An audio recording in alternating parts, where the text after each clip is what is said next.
Hello, everybody, and welcome back to this is our first episode for our Rogers Real Time Talk Show event, and I am happy to say that we have Japhy Ryder on here for the first episode. We're doing an interview with him.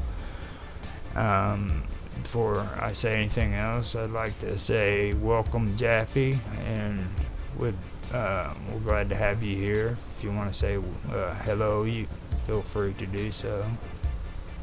Japhy Ryder via the Republic of Korea, the southern half of the peninsula. So, yeah, been here the past 20 plus years now, 20 plus tours of duty, as so often like to put it. And thanks for the invite. Really appreciate it. And just to let people know, in case you're wondering, I mostly am known for my role and position, playing the part of host of pirate radio podcasts, the flagship to the wider WPRPN network. It's the pirate radio podcast host essentially. So yeah, that's about the extent of things, I guess. And working on bringing people together, I think, as everyone here, Mark, Roger, and Karma, you've all hopefully witnessed by now.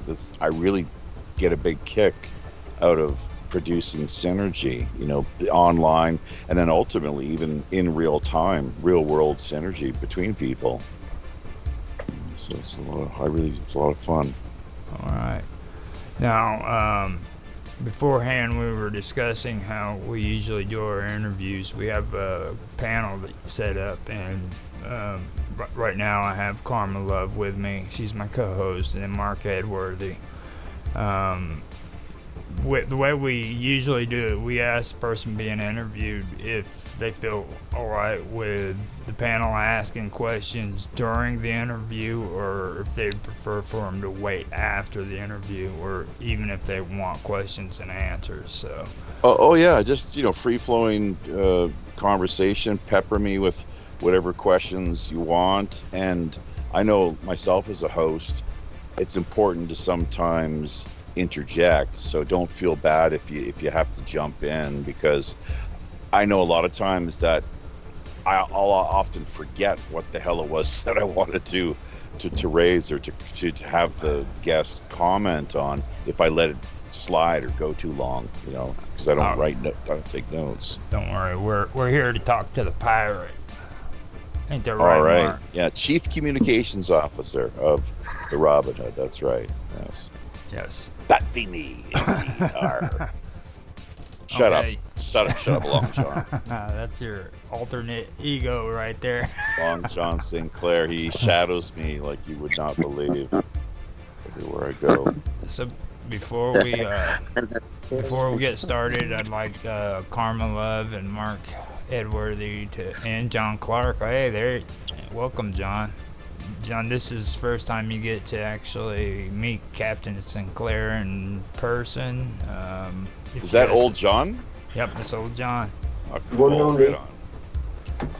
you guys like to welcome him to the show, feel free to do so.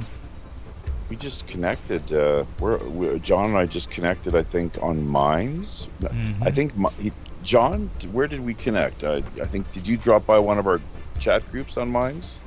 Yeah, I joined it. I'm not sure on this profile, but I joined it on my Wonderful World of Weirdness channel. Maybe it was through that, I think. Wonderful World of Weirdness. Yeah, I paranormal channel. Yeah.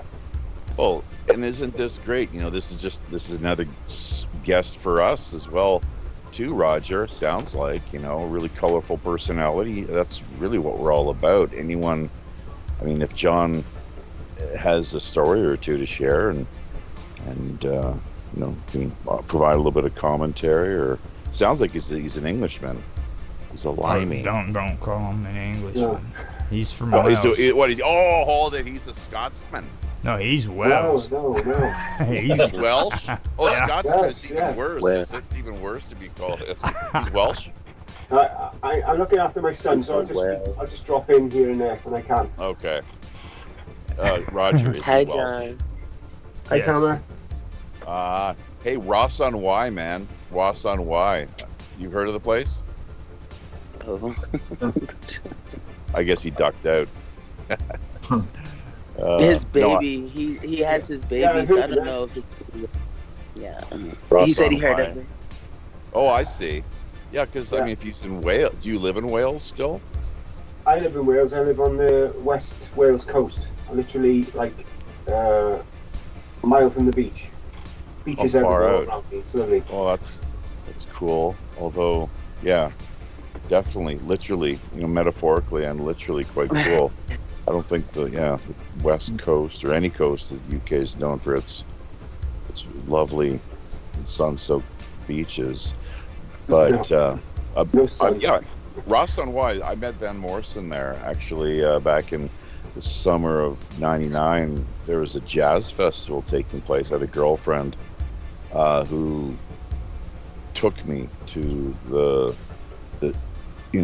festival, and there was 2 shows that Van Morrison did, and met him after just had the good fortune of crossing paths with the guy after, and I mean, that's like one of my life's biggest just inspirational moments, really connecting with him. It's, I think, in the Tibetan tradition, what they refer to as the meeting of 2 minds. I'm not the sort of person that sees auras or light or like energy around people, but him, I turned around after I was talking to his guitar player in the hotel lobby, the Chase Hotel, what it was called, ironically. So you got this Canadian expat chasing after Van Morrison, his musical hero. And so I turned around after getting an autograph from his guitar player, Johnny Scott, and man, there he was walking like straight towards me up to the desk, and this light energy burst off of his shoulders and neck, of course, and just head area like a halo. It was like just really bright, intense, kind of white light. And I just looked at him for a moment or two, and then made my way off to the little, I guess you call it like an antechamber, just like a little drinking kind of pub type area, location just to the side, just to off, set off from where the check-in area was via the main lobby. But how about that, eh? I mean, has anyone else ever seen people's auras? That's pretty good. No, hold on a I minute. have. I Hold bet. on a Yeah, second. karma. Hey, Exactly. We gotta. You know what? You remember you were arguing with me about not having a Canadian accent. Your accent is so. A boot. Hey, A boot. and then this Aye. this A Hey. is so heavy on your neck, like the pressure is heavily applied. Like, Do I say there's a lot of A's? Hey, you've heard of him, eh? I like it. I like it. Please don't stop. It's Well, she said, please don't stop. Oh my Yeah. God. okay. I was talking about Hey, that. cut it out. My wife's coming Now- home soon. My wife's coming home soon. I She tried has- to warn you. I tried to warn you, you guys. All I said was just Yeah. hey. It's too You probably early like in the you morning could've- too. You're That's gonna the reason. fire her That's up. the reason why she married you. That's the reason why she married you. You stopped at A. She started falling for that divorce. I'm telling you. She likes My the A. wife, Yeah, she likes the A. You just don't know. She doesn't tell you. she likes a lot about me, I think. I'm She's probably madly. It's like she's so under my spell right now. It's crazy. Just the way I have her wrapped So, around my Mark, finger. you want to say hi to him? It's the voodoo, man. It's your call, man. I don't know. I don't even know if I want to be a part of this conversation now. These two are just perverts. Nothing too overly sexual, I don't think. Just, No, just admitting that he put his wife under a spell to gain her respect, love, and trust. You know. And no, I didn't. I'm just joking. I'm just joking. I'm No. It was just my natural something. I don't know. Charisma. Something like that. Yeah, something for sure. It was Yeah. his wiener. What? Oh, It's oh my God. Damn. Well, speaking of having to leave because Oh, it's getting sorry, too sorry, overly sorry, sexual, sorry. it's like, hey, Okay, so How dare you? We need I to. know. We need to straighten up, I guess. Pretty faggy remark. I mean, come on. Hey, we're referring to the English version. Of a fag? No, that's what Mark smokes. What are you talking about? Okay, so now that we got the welcomes and everything straightened out, I'd like to welcome you to the show, Japhy, Ryder, Captain Sinclair, WPRPN, the Pirate Radio Show. So It's 11:11, just for anyone who cares. But yeah. with everybody here, I'd like to hand everything over to the pirate and let him kind of give us a background of himself. This isn't, about just your radio show or anything like that. Anything about your background that you wish to share, feel free to put it out there, okay? Because we're here to get to know you. You know what I mean? Okay, cool. I definitely don't let me forget about my dad's UFO encounter. He's a kind of contactee. But that's a little later down the road. Okay, so I was born in Canada, actually in a hospital to begin with, in a hospital in Canada back 69 actually was when I was born, July. And just provide a few personal details on as far as that goes, I guess, for anyone that's into numerology. But I grew up in a pretty isolated, small town kind of kid in an isolated region with lots of snow and cold in the winter, short summers, lots of fishing, motorbiking, sports, and hockey, of course. Never quite sure what it was that I wanted to be when I grew up, thinking, some of us, at least, I was going to say everybody, but I'm sure at least some of us growing up, our parents gave us the books where you kind of do your future dream sort of, you log in your accomplishments, how your school is going, and maybe a picture of yourself for that year, class photo that was taken, so on and so forth. But, future ambitions. So for me, as a cowboy, astronaut, maybe hockey player. And but music came along, and even back in grade, I don't know, maybe I was 10 years old, let's say. It was I guess Elvis and the Beatles especially. It was really, there's just something about what they had to offer, the sound, the vibration, the melodies, of course, the way everything was put together, that appealed to me. And this is the time basically growing up when ABBA, Saturday Night Fever was a big deal. I'm a child born in '69. You're a child of the '70s, I guess, right? So we only had one channel, CBC, Canadian Broadcasting Corporation, similar as to what folks in the UK are offered, the British Broadcasting Corporation, I guess, as it's known. So, and then around that time, I guess, we got another TV channel, which is really cool because we started to gain more of a sense of the outside world, America first and foremost, and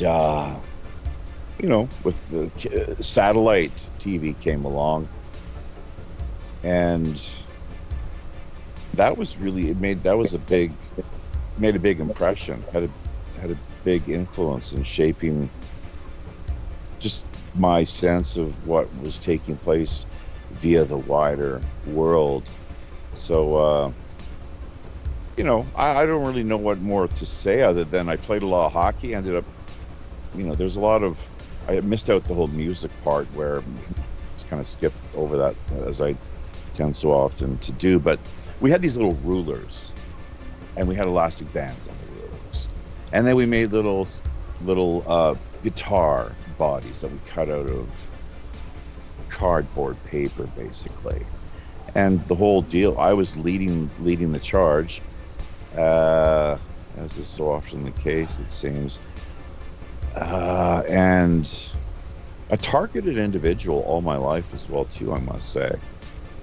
Even though, captain of the hockey team, and maybe it's because of that, certain leadership qualities, because I have been under surveillance actually for quite a while, as we all have been. And there's files on everybody too, of course, as you can imagine. I think we all have kind of like, it's a color-coded rating system that the powers that be have at their disposal that they work with, so whether determining, like, black, I guess, is super crazy and dangerous, and maybe red, little more tamer type version of what could be a totally over the top bomb throwing lunatic. Maybe blue or green, kind of moderate people, and yellow, like little just harmless, easily manipulated pansies. But going back to the childhood, just doing, like, getting a band together in, I'm trying to think, it was about grade 5 maybe, or maybe 6 at the most, so about 10 years old. It was right just in the lead up, Elvis died, so that was 1977. I was about 8 years old, and from there to the point up to where Lennon was shot, like, those were big thing that really left a huge impression on my psyche. With when Elvis died, I walked down to my grandma's place. I guess I must have been at my house up on Fifth Avenue, the red house that I still sometimes dream of. I'm not sure how many others out there listening, or folks here on the panel, have those sort of dreams where they're taken back, lucid type experience, I guess, in some ways. And there's that psychic connection that still persists with the past, of course, and places where we used to live and whatnot. But but anyways, so walking down from there the day that Elvis died, hearing the news, probably my mom told me, so I knew who he was.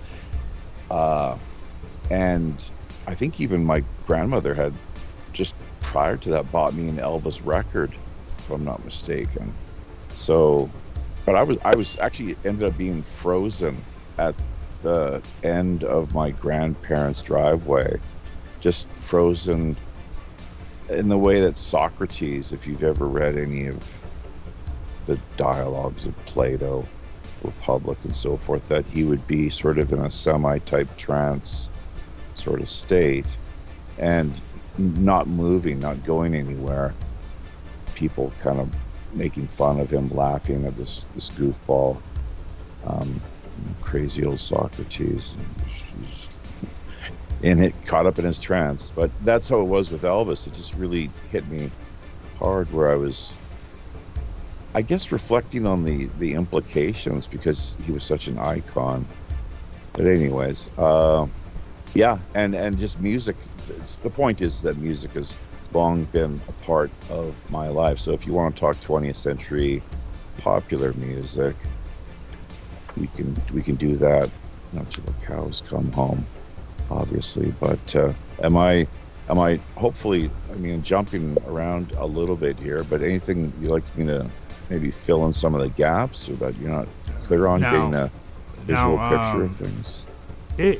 If you want, you can kind of go a little bit over what was your motivation for moving from Canada to Korea. Okay. That's jumping ahead quite a few years, though. Obviously, up to if you want to build up to that point, that's cool too. But I Mm-hmm. mean, Okay, well, fine. I mean, university is like, sex, drugs, and rock and roll. And my first couple of years, like the early 90s, essentially, I was getting really good grades. Really, really good grades. A's and B's, as Karma's mother, her expectation was no less than that, right? So, but after that point, I started smoking. I don't know sure if it's, you say, too much dope or just starting to smoke dope. That was it really packed a punch, and I ended up moving. Had a girlfriend, and I wasn't in a band or anything at the time. Just playing music and studying a little bit of philosophy, literature, sociology, history, number of different areas of academic, I guess what they call discourse, and having a great time. Just brilliant chance to really to grow and to flourish, to try and learn more about ourselves and our place in the world as humans, of course. George Harrison, he was really sort of fixated, I guess you could say, really committed to the principle, and some Christians are this way too, interestingly. In fact, one guy who it seems may have unfriended me recently, he's kind of a big shot, believe it or not, but we had him on the show, and he brought this up. It's like, all boils down to, where have we come from? Why are we here? Where have we come from? Where are we going? Just, that whole thing over and over again. Where have we come from? Why are we here? Where are we going? So, wash, rinse, and repeat. Sort of like just a focus for meditation, I suppose, which is quite good if people are seeking, hopefully, a greater, deeper sense of truth, as it were, whatever that may happen to be. But university was great, man. Spending time with friends, and I just reflecting on it today. Loving just having. I mean, it's the hash that we would smoke, hot knifing hash over the stove, and kind of reminiscing over the 60s, having this great rock and roll. We lived in Victoria, British Columbia, which is the capital of the province. And remember, I was like I was a small town, product of a small town logging community, essentially fishing and logging, mostly logging, in completely landlocked, but with a lot of lakes in the region. So I was fortunate enough to be renting a room from a friend. And this is, as I think I was talking to you the other day, Roger, if I'm not mistaken, the worshipful Grand Master of our local Freemason lodge, which this is his son that basically he was the landlord. This house where we had, we're living life to the fullest, having a lot of great fun. But the lodge itself, back up in the central interior of the province, this little logging community was located in the basement of a church, of an old church up on top of the hill, that where I actually, as a youth, had attended preschool. They had it in the same room and location. That's where they had their Masonic temple. They do call them temples, from what I understand. They're lodges, but truth be told, they're actually they're temples.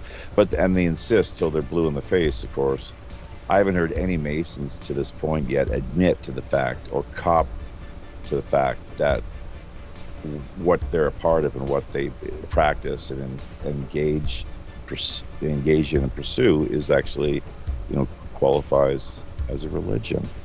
And then, in my mind, clearly it does.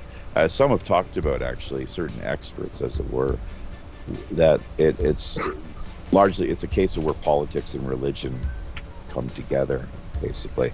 But anyways, we had a lot of great fun down south in Victoria, and that was like, I mean, if you want to get a sense of proportion, I mean, it was like 2 days drive to get there from where we lived up in the central interior. But yeah, man, sex, drugs, and rock and roll, and just a lot of great memories. Painting houses in the summertime, tree planting, painting houses down in Victoria, going back to the central interior, tree planting. Jobs that now I'm guessing largely have been replaced, or would you say supplanted, by people who I'm willing to bet are mostly non-Canadian citizens. Even back in the day when I was there, and working in that industry for summer employment, something that's so critical for so many students, of course, the lifeline to help keep their economic show on the road, that you would have these busloads of I think Indians, maybe, like from from India itself. I don't know. I don't think India is a continent exactly. It might as well be, but it's a vast country, of course. So either that or Pakistan, but I'm pretty sure India. And I can just imagine where the state of things find themselves presently, unfortunately, and with all the foreign investment and ownership, everything taken out of the hands of Canadians themselves. Sort of along the lines of what, wasn't it Jefferson talking about? If ever the banks are allowed to issue these debt-laden currencies that they're so hell-bent on promoting, that it'll lead to some pretty challenging, pretty ominous times for the indigenous people, both the natives, of whom our family, my grandparents, got along with just splendidly back in the day. Exchange of gifts, a pretty regular basis, with fish and all kinds of things, baked goods and whatnot. My grandfather was a denturist, father's a denturist, sister denturist, and it's small world, little bit of not even 6 degrees of bacon, just 1 degree of bacon, as it were. Mark Edworthy here, part of the very quiet part, for, mostly to this point, the panel. He's his father. Have you shared with nothing really mentioned that, but yeah, my father trained and was a professional, like you said, dentist. Somebody who used to make false teeth. He's retired now, is he? Yeah. Mm-hmm. So there we go. Yeah, I think implants are taking over now. I heard they used to make them out of wood and stuff like that. That's right. Yeah, George Washington. Yeah. Yeah, that's what we hear. So, but I mean, I don't know what more. Like when I made that move after the first couple of years to Nanaimo, and ended up performing in a bar. I'd busk as well too, but performing in this one bar called what was the name? The Queens, I think is what it was. It was run by the Hells Angels, actually, and I don't know. It was a great meeting place for the university kids, and great. I mean, if I had a girlfriend, unfortunately, the one I was hooked up with. I guess I could have done a little better for myself, but be that as it may, wrote a song for her actually called Karmic Knowledge. I could send you a copy maybe sometime. So speaking of which, yeah, we're working on making some progress on that front. The whole Minds World Indie Music Showcase, Chris Do Better and Bob Dub we're hoping that they're going to lend a bit of a hand on that front. So we're going to do some work here behind the scenes, and yeah, that's one of the songs I like to feature. So anyone's welcome, as long as you got a Minds channel and you've got independent music that you've recorded, like studio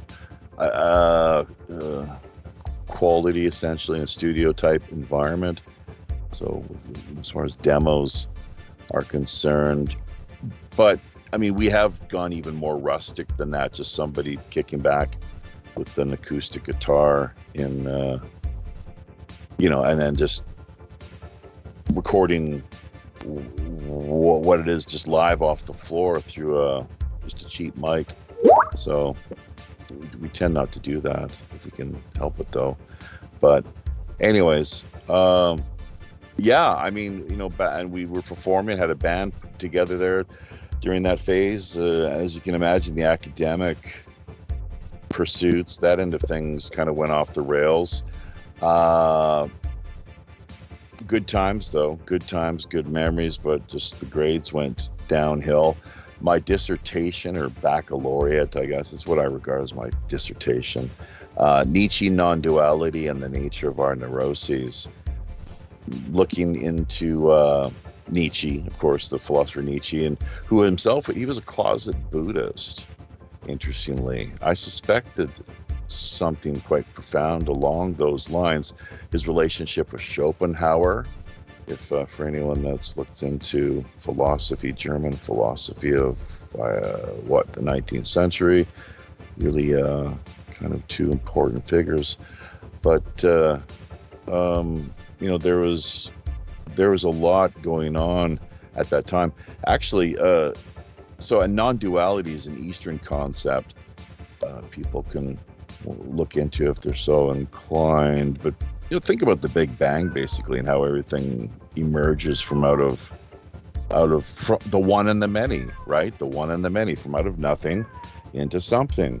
Come here, Danny. Danny's our special needs kitty. He's very, very sensitive. He needs touching and loving all the time, or yeah. It's okay, Danny. Come on. Go ahead. Yeah, my cat was doing that just before we got on here, too. He was wanting attention. I was like, it's almost perfect timing. I'm getting everything ready, and here he is sitting outside the door going, meow, meow. What's your cat's name? I've never named him. I don't. Hey, cat, get over here. Cat. Me and Karma talked about that before. Jeez, Roger, come on, get with it, man. Is this the first cat you've ever owned? No, I've had. He says cats choose us, and because cats choose us, that we really don't. And then we're putting ownership on it by naming them, so that's why he calls Cat. But no lie, Omni has a name, but I still call her Cat. Wherever she's at, she disappeared. Hope the people didn't take her again. Oh no! Oh, cats disappearing in Korea all too often, ending up in the soup bowl. Oh my gosh! Why? Yeah, well, it's dogs more than anything. Little puppies. Oh my god! Yeah, puppy soup is pretty popular here. Wow. Whether they like to admit to it or not. A lot of Koreans, of course, they keep pets. Pardon me? Have you ever had it before? Puppy soup? Not that I'm aware of. They snuck it in on you. Yeah. Well, you can do anything, I guess, right? So, no. Shit happens in a small town. I mean, you know that term, right? What's that? Shit happens in a small town. Oh no, it sounds like a good lyric though. Like, freaking, you're sitting there and one day and somebody says, "Here, try this." Next thing you know, you're reading cat stew. Yeah, or hooked on fentanyl or meth. Yeah, you gotta be careful. Shit happens in a small town. That's something that we could get into. But just to finish the story, my academic pursuits. Okay, here's another example of sort of psychic intuition. I thought I prophesized, and in mentalism, it's all about hits and misses. I don't know if you know about how that works with these so-called psychics. But hits and misses, hits, of course, where they get it right, misses where they don't, but then they can kind of fudge their way around and just sort of intuitively basically find what it is that they're looking for, or what that'll satisfy the audience. So, but in this case, yeah, I felt intuitively that I was going to be getting an award, academic award at university. Lo and behold, it wasn't too long after that, this friend of mine came up to me and said, "Hey, don't know if you heard or not, but there's word going around that you're going to be receiving some special academic reward for everything you've been doing here on campus." So I never did. And that's because I think everything just sort of went off the rails, and I said, fuck it. Well, I don't give a shit. It's all bullshit. So what is it? And in the end, my professor, he's like, look, just forget this. You're not cut out to be an academic. You make a far better poet than an academic. So and for anyone who's read Plato, of course, he wanted to exile and ban all poets, have them move to places like Korea. Well, being honest, I've read some Plato, and I've got to say he was like a major asshole.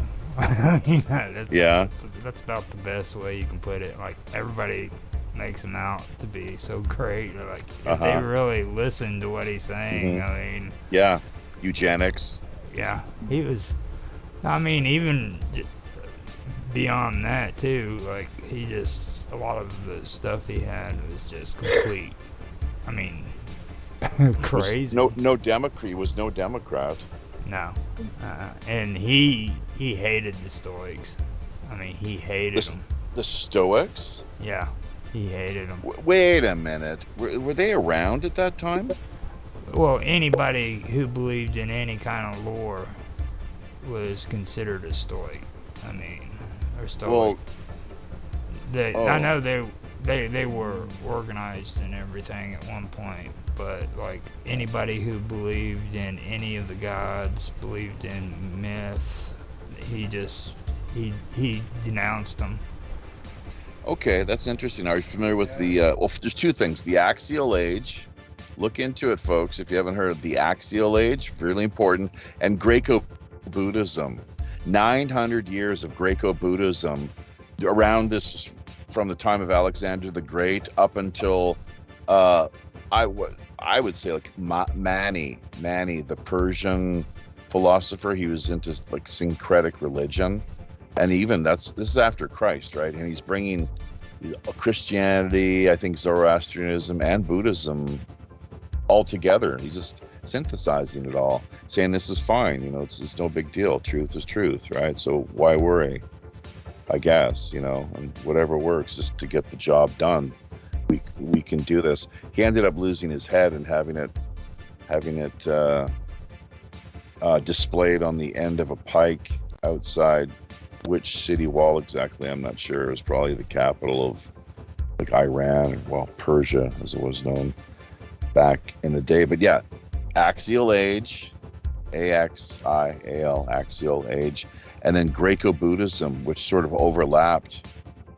And there's, Axial Age was only, I think it was less of a time frame, apparently, but then Greco-Buddhism, 900 years. Why do we hear so little of it, is my question. I had to go to university to find out about this with my the path that I found myself upon, my intellectual For me, pursuits. I think the Curiosity. majority of the reason why we hear so little of it is because they kept getting killed off. I mean, Pythagoras. I mean, the story of Pythagoras is horrible. Like they killed everybody that was within his, I guess his sheltering, whatever it is. His school, but the Yeah, his Pythagoreans, the school of.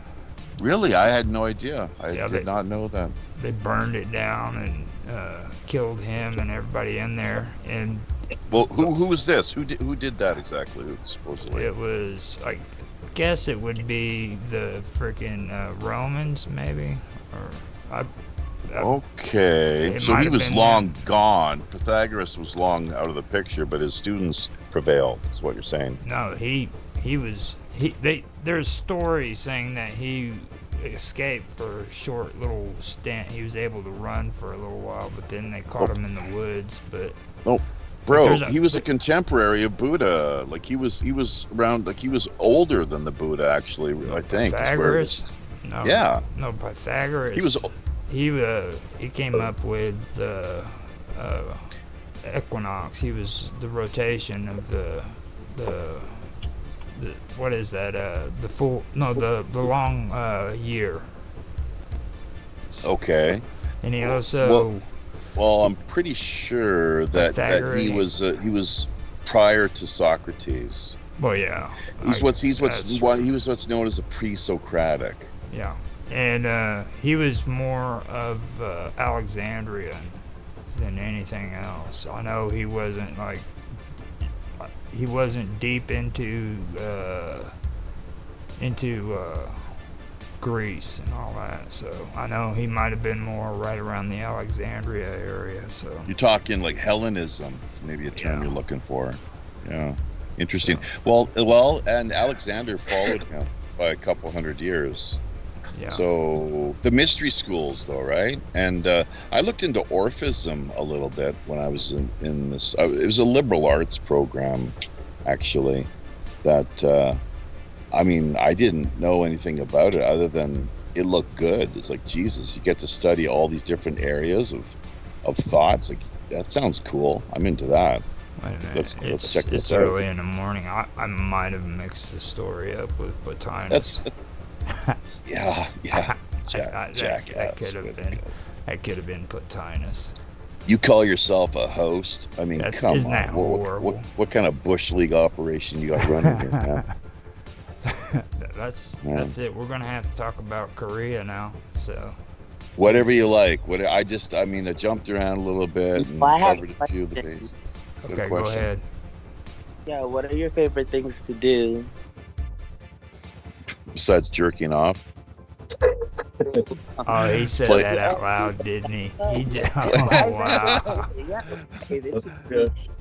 Oh, I thought you said what were your favorite things to do? Like you're talking about when I was younger. So, yeah, I didn't set that one up very well. Besides, playing with my cats and jerking off. Actually, I just do not do that anymore. I don't. In fact, the wife is I don't even look at porn anymore. God's honest truth.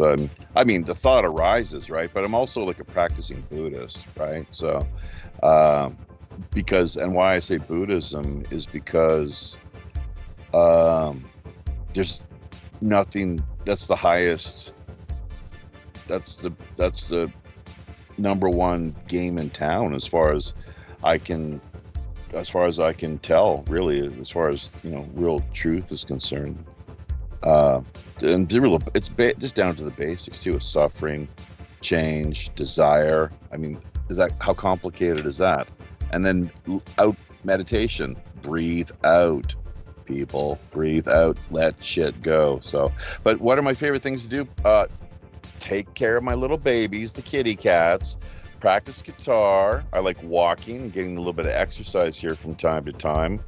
What else? Doing the podcast, of course, talking to people like yourselves, obviously.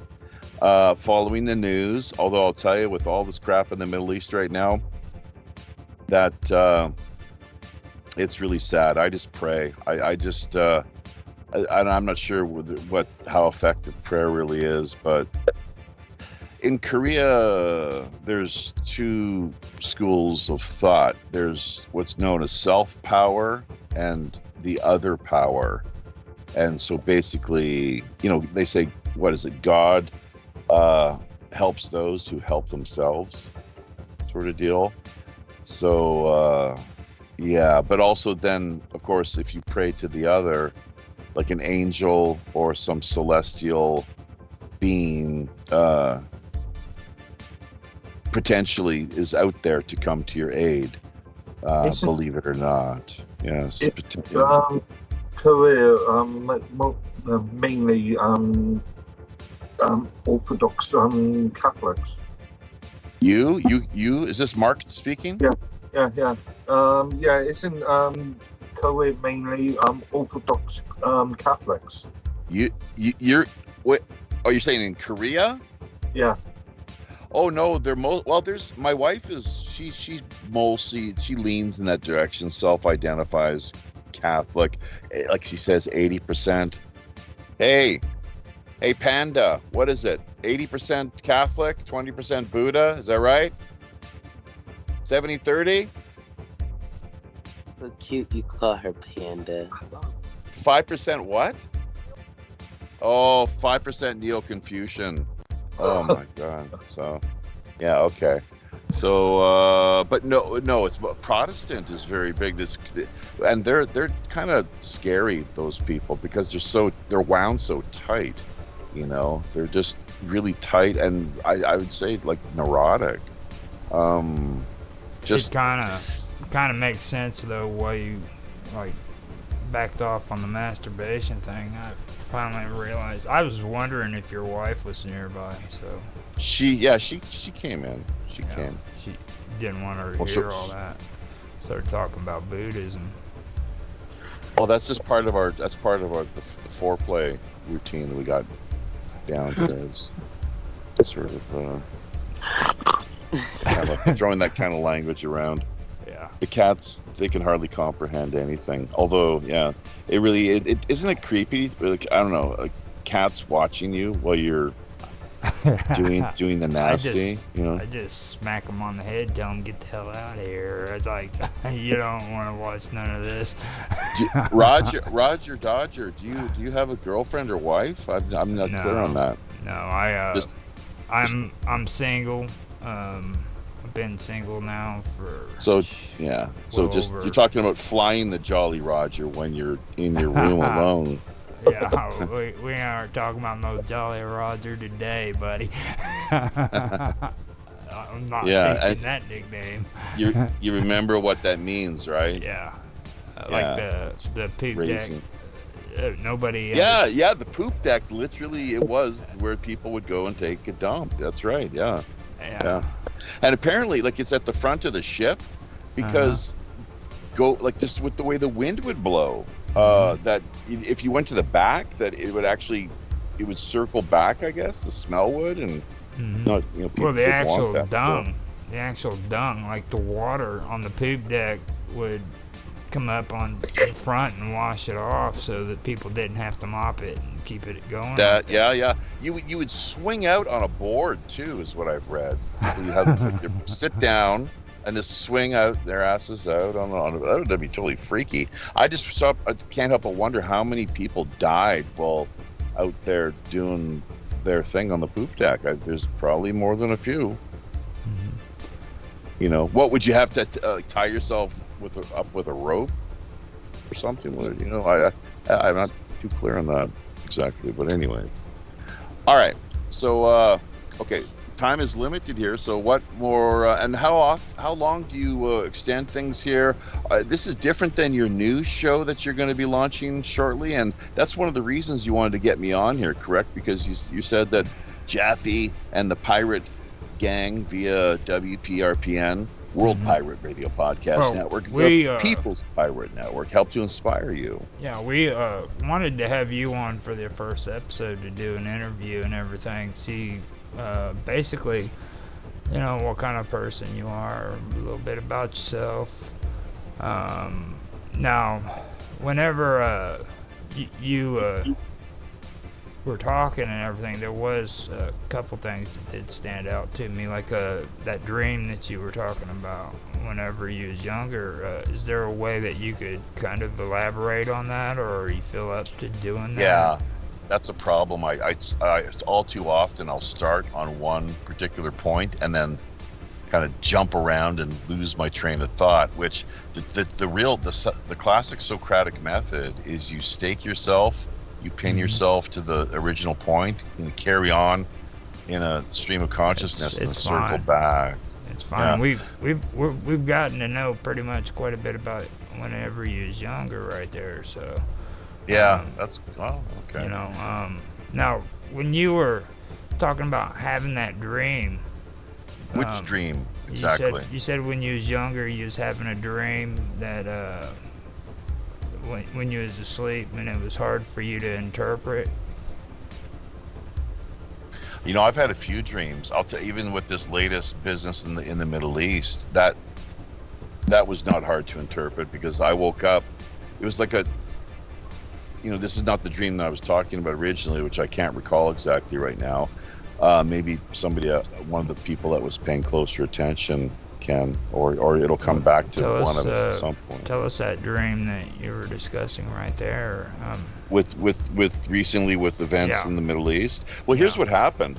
Here's what happened, man. And this like I saw even prior to that, like Springsteen doing the inauguration for Biden. And both of them, like, I'm totally, like, even, like, as Springsteen's bad enough with his politics, Biden obviously way off, as in my books at least. Like, what kind of is this the best America can do, really? But that aside, and I am able to distinguish the art from the artist. Some people are not that tolerant, they're like, oh, geez, I'm not gonna, like another Jim Carrey movie or whatever. It's like, because of the stupid things that he says or does. And, but I learned years ago that we could do that if were so inclined to just let it ride, man. Separate the art from the artist. But Springsteen, in my dream, as an example, was singing, doing the inauguration for Biden. And that's how it came to be, even before it was announced.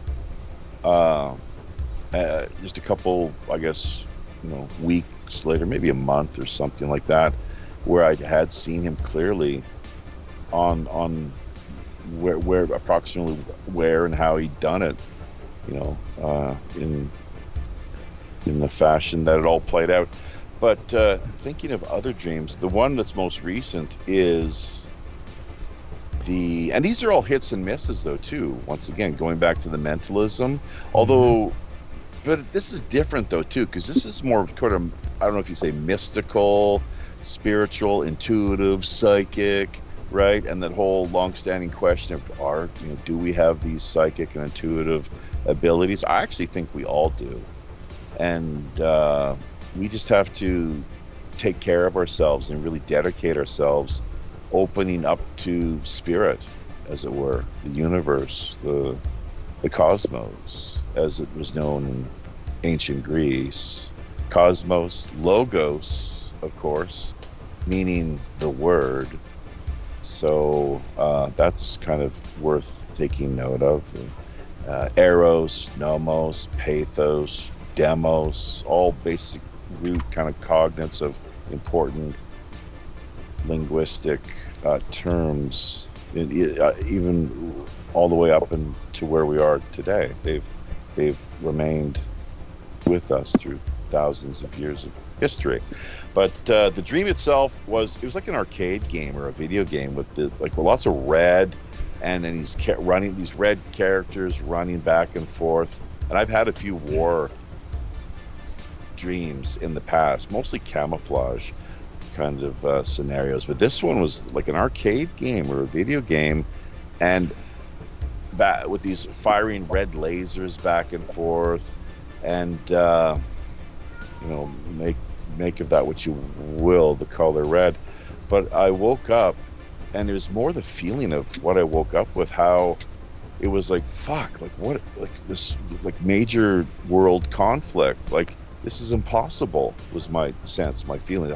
How could this be? This was not supposed to be. how did I end up on this timeline? So it's like this doesn't make sense.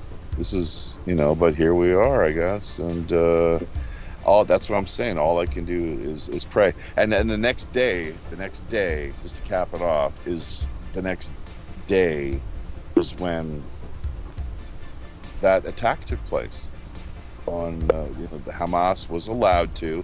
Total inside job. It was so sloppy the way that they let it all happen, of course. And I just do not buy it for a moment that, oh yeah, just like Pearl Harbor, Netanyahu is exactly right. He's like, oh, this is our Pearl Harbor, this is our September 11th. Well, yeah, he's right about that. He should have added Maui to the list. All of them, of course, inside jobs. Hello, like, come on.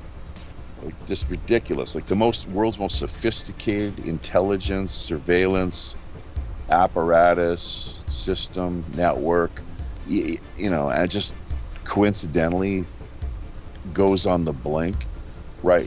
Fails right as Hamas is invading in a very kind of novel, innovative, never seen before way with I guess, what did they have? The hang gliders and the motorbikes, and oh, fuck's sakes. I mean, just totally incredible. And the thing is, in addition to all of that Egypt, as some of us may have heard by now, that Egypt provided ample warning. It's even rumored that the NSA, CIA, they knew about it. They knew something was up, something was in the works.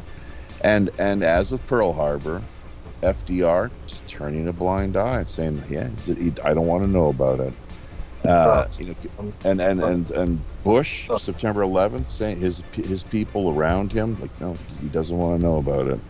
And Maui too, I guess. So it's incredible, and then for people to, but you see, the thing is, with the Hegelian dialectic, they needed that in order then to respond in such a draconian manner where they could then pursue the final solution to Gaza, which is just a genocide of the region and its people.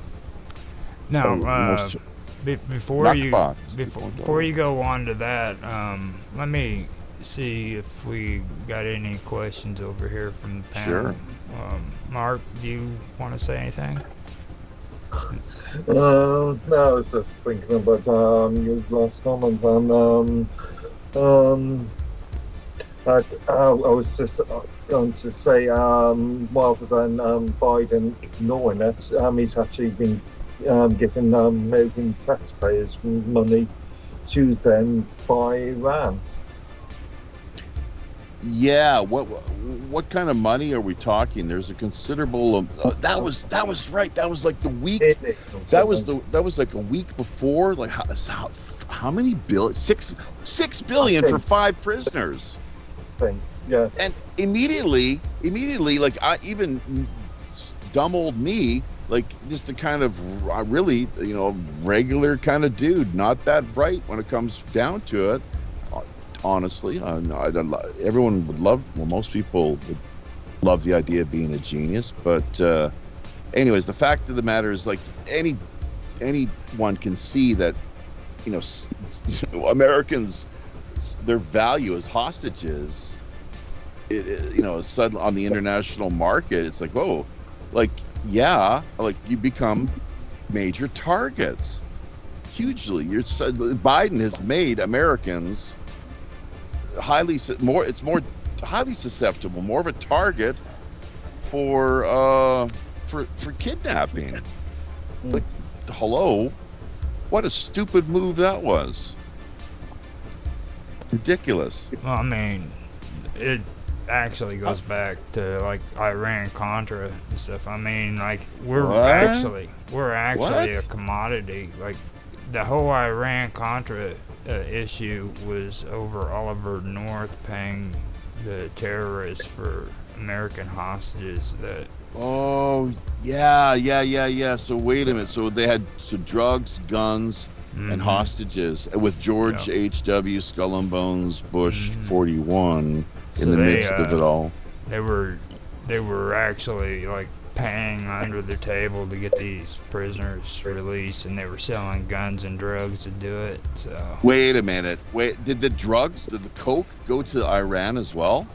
the coke and the opium were all being traded to South America, and that's where they were also getting involved with the Contra down there. They were training them to where they could fight off socialism and communism. Oh, yeah, sure. Right. So, Yeah. Yeah. so they were trading back and forth between weapons and drugs so that they could come up with their own money sources in order Wait, to. well, okay. Yeah. So hang on. So the weapons went to Iran. Uh, but the drugs, why would the drugs go to South America? They've got plenty of coke down there, Well, surely. You've heard of Webb, haven't you? He ended up committing suicide because Yeah. he uncovered all Two, that. two gunshots to the head. Yeah, Yeah. suicide, right? Now he's a good example, or he's a good Wait, how did person he to pull check off out. 2 gunshots to the head? Yeah, that's what most people ask themselves. So, someone's paying attention. That's right. It's like, well, wait a minute. And see, Yeah. even today, people don't even talk anymore about Webb. Like that was a big story, and You got to remember that. That's right. Or the octopus and Gary. Was it? Oh, Jesus Christ! Because that's all part of it too. The octopus and Danny Casolaro. Danny Casolaro. Yeah, look into that, folks. Look into that was a big deal. That's all got to do with surveillance as well. Yeah, surveillance, like the magic lantern, the keystroke logging technology. It's probably much more sophisticated now. I was just thinking about this before we actually hooked up here tonight with the AI. Using that just to basically to surveil people. So. Magic Lantern, yeah. Danny Casolaro. You can search it in real life time right now if you want. That's probably the way to do it. Just keep on top of things here. In conjunction with Gary Webb, both of them probably, yeah, they were both murdered. The octopus, man, the octopus. Sorry to cut you off. oh, you did fine. This is your interview. That's why we got to bait you into talking about Yeah. stuff. I got a big mouth though. That's the problem. It's like I try to. It depends. Like yeah. This is the perfect place for a big mouth. I mean, like you're in the middle of an interview, you're in the right place at the right time. You know what I mean? Yeah. So. Oh yeah. Sure. I understand. But at the same time, like I try to remain humble and modest too. But you will hear me, of course, become quite impassioned at times where I just can't hold back, right? Mm-hmm. I can't help myself. So I feel bad about that. But if I'm the host, for sure, yeah. If I'm the host, I will sometimes kind of dominate a little bit, but then pull back and let the guest unload, like unpack and present what they feel they need to. So. Yeah, it's all kind of give and take, definitely. And you guys are doing a great job. You're great listeners, and I guess now's the time for me, as you say, to do more speaking than listening. So, where would you like to go with things now, though? And how much time do we have? What's left? Another 30 minutes or so? Would you say maybe? Well, it's up to you if you want. Yeah. We do 90 minutes typically with the shows, like our feature guest interviews, but like 90 minutes. You can go a little longer, but I'll tell you one thing. We're joking about we were pleasuring oneself earlier. The wife has been totally SF for the past little while, so I've been promising her that it's what's known as like the husband's dharmic duty. Uh-huh. Do you know like the husband has Like you're in order to supposed keep the you're supposed bond. you're supposed to get busy and do the right stuff. Well, to maintain the bond, right? Yeah. The love and caring and intimacy and she's always on my case. Like I need it for health reasons, or I'm gonna die. Like I'm gonna get like you what is it the cancer of the uterus and die. But then I say to her, well, what about all these nuns, like because who live their lives and I think to a ripe old age, many of them they might not be the happiest or most satisfied and spiritually. Definitely using up those toys. Like they definitely using the toys. You Pardon me? The nuns were definitely using their toys. Keep saying, yeah, they might not have a man, but they had a toy that moves one itself, battery operated, and generate the actual stimulation. You talking about medieval times? And I mean, like, yeah, where do you think we got the idea from? They probably were using like shafts and stuff. Their things were probably way huger than the things we use now. The nuns are probably getting off better with their masturbation props than we could ever So even you- imagine. Hey, I'll tell you Are you something. talking about like yesterday? I mean, or are you talking? Check this out.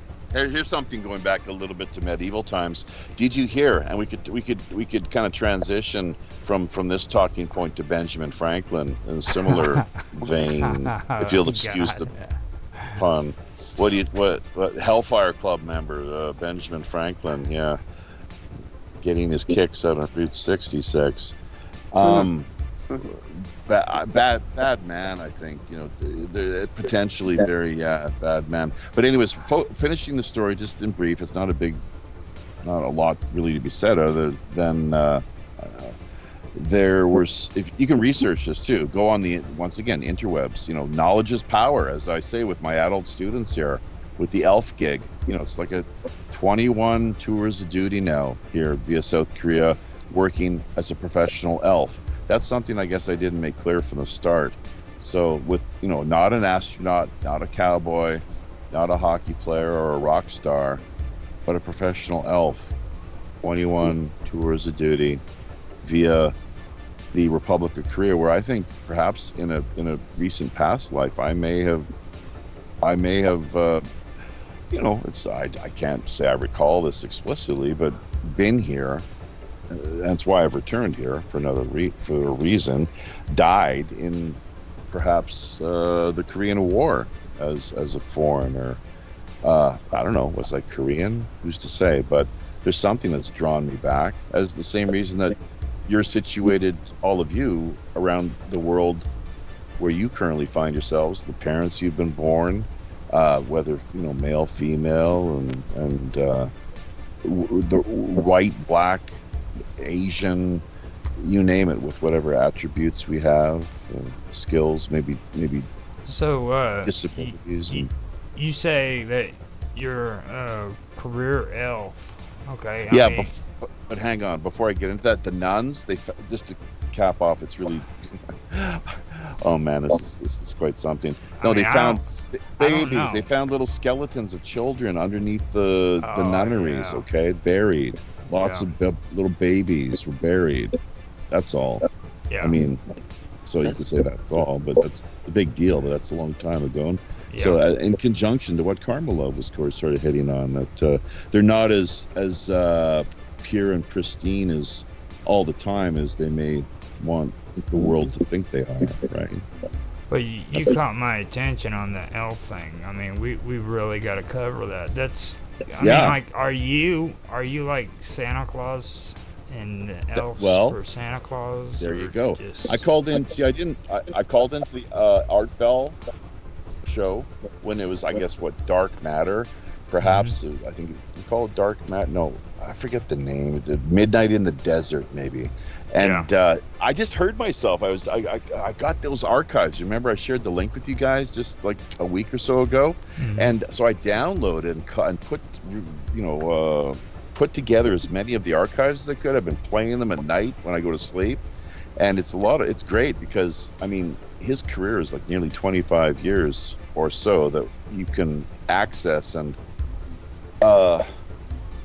listen to if you know where to find them, basically. But the elf thing, I called into his show on 2 occasions. The first time talking about exactly that, and it really kind of I don't know if you say caught him off guard. It sort of it did catch his attention though. Yes, as it has yours, and that's part of the reason, I guess, why we're so big on this annual Operation Secret Santa 10-day world campaign, generating as best we can greater awareness regarding issues regarding world hunger, homelessness, unemployment, people who struggle, as most of us do to one extent or the next, with mental unease. You know, everyone is mentally diseased unless you're totally perfect and enlightened Buddha. You know, that we all have. Even the Dalai Lama struggles with his mental states, although I think he's at this stage probably he's very skilled in, you know, dealing with things, as it were. But just the fluctuation of consciousness and the way that we get hung up and kind of caught up in all the ridiculous, kind of silly, unnecessary things that you know, they say don't sweat the small stuff. So many of us unfortunately do. But so where the hell were the Operation Secret Santa, no, I mean, 10-day campaign. What about the elf thing though? Well, I mean, it's a central part. That's why I'm here, man. My destiny, it's drawn me here so that I can we've launched the shows came first. Well, actually no. The two were almost simultaneous. Back, if you check out the archives, go far back as you can. Christmas of 2015, I believe, is when our first shows kicked off, and that was with AWOL Aaron, who's no longer with us. He's AWOL, obviously, right? So speaking of people who've been struggling with their issues, I'm kind of concerned. I think he may, because the door is always open to the guy. He may show up from out of the blue one at some point in the future yet again. Typically we hear from him maybe once a year, and it's just random kind of happenstance. He connects with us on Facebook just to say hello. It's like, yeah, how do I connect? How do I join you guys? It's like, dude, come on, like, you know, you don't know? Give me a break. He helped to launch the whole show. He provided the inspiration for getting everything off and running.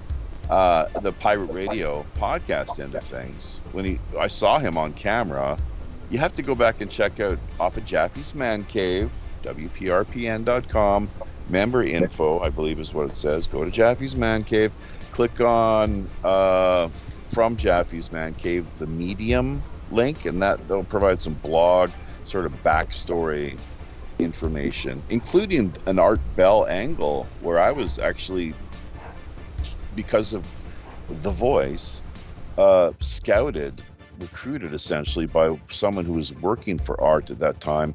It's a really small world, you know, the world of live streamers, podcasters, a lot smaller than what some people might think. So, but there was AWOL Aaron, and he popped up out of nowhere, kind of groggy, California, just getting the sleep out of his eyes. But he had this really kind of cool beard thing that he was rocking, and we got to just shooting the shit and talked about the pirate kind of character as it was. And yeah, you know, hey, that would make for a pretty good show, because we had a thing for connecting, talking with people around the world, and through Blab. This is blab.im. Does anyone remember that? Did you hear about that when all kind of took off? And by the way, I'm hearing a little bit of echo, sort of feedback here. So someone who's not muted out when I'm talking, actually, that's where it's coming from. So I don't think I can. It's most think likely the speakers looks Mark. of Mark's Actually, just thing, so it yeah, does that. and you're probably hearing something different via your end too. No, you're I coming got through clear with me, so yeah. I got Mark though. He was kind of just looping around there because the mic was open. It's one of those technical things that we need to be aware of, all of us. So where the hell were we? Basically, AWOL Aaron out of California. yeah, there you go. And then from there, now, oh, dude, I totally got into it with these radical Muslims. You got to go check out the blog, the blog that I put together dealing with this, man. Like, these people were freaks, like just total radical, like dangerous whack jobs, and they were boasting. Like, I had a recorder that wasn't too far from me, like a handheld recorder. I didn't have any OBS or anything at the time, or I would have totally captured what they had to offer. But they were just, like, they had an open room, right? Like, blab.im had all these rooms where you could go, right? And this was one Christmas room they had set up. I dropped in there, and they're like, no, you can't, you're like the kafir. They didn't say that explicitly, but that's the deal, right? It's like you're non-Muslim and, you know, kafir, and, you know, there's only like 3 or 4 of them, but they're just rude. And it's like, people, like, why do you even have a room open to the public here if you're just going to have, when people drop in, just not be very welcoming? That doesn't make any sense at all. Unless you just, like, is this some sort of jihadi hobby, kind of sideline of yours, or what? I didn't say this, of course, but or maybe I did. No, I was sort of goading them a little bit, not initially, not initially, but once they started treating, you know, just being jerks, I just kind of reflected back at them what they were projecting, essentially holding up a mirror, I guess you would say. That kind of gets me wondering too, whenever you're talking right there, how do people in that region of the world deal with Santa Claus? Like, I know a lot of people have issues with it in the Middle East, but like on the subject of Santa Claus, how do they feel about Santa Claus? Well, that's exactly the point, and one of the angles, and what I kind of blogged about in part.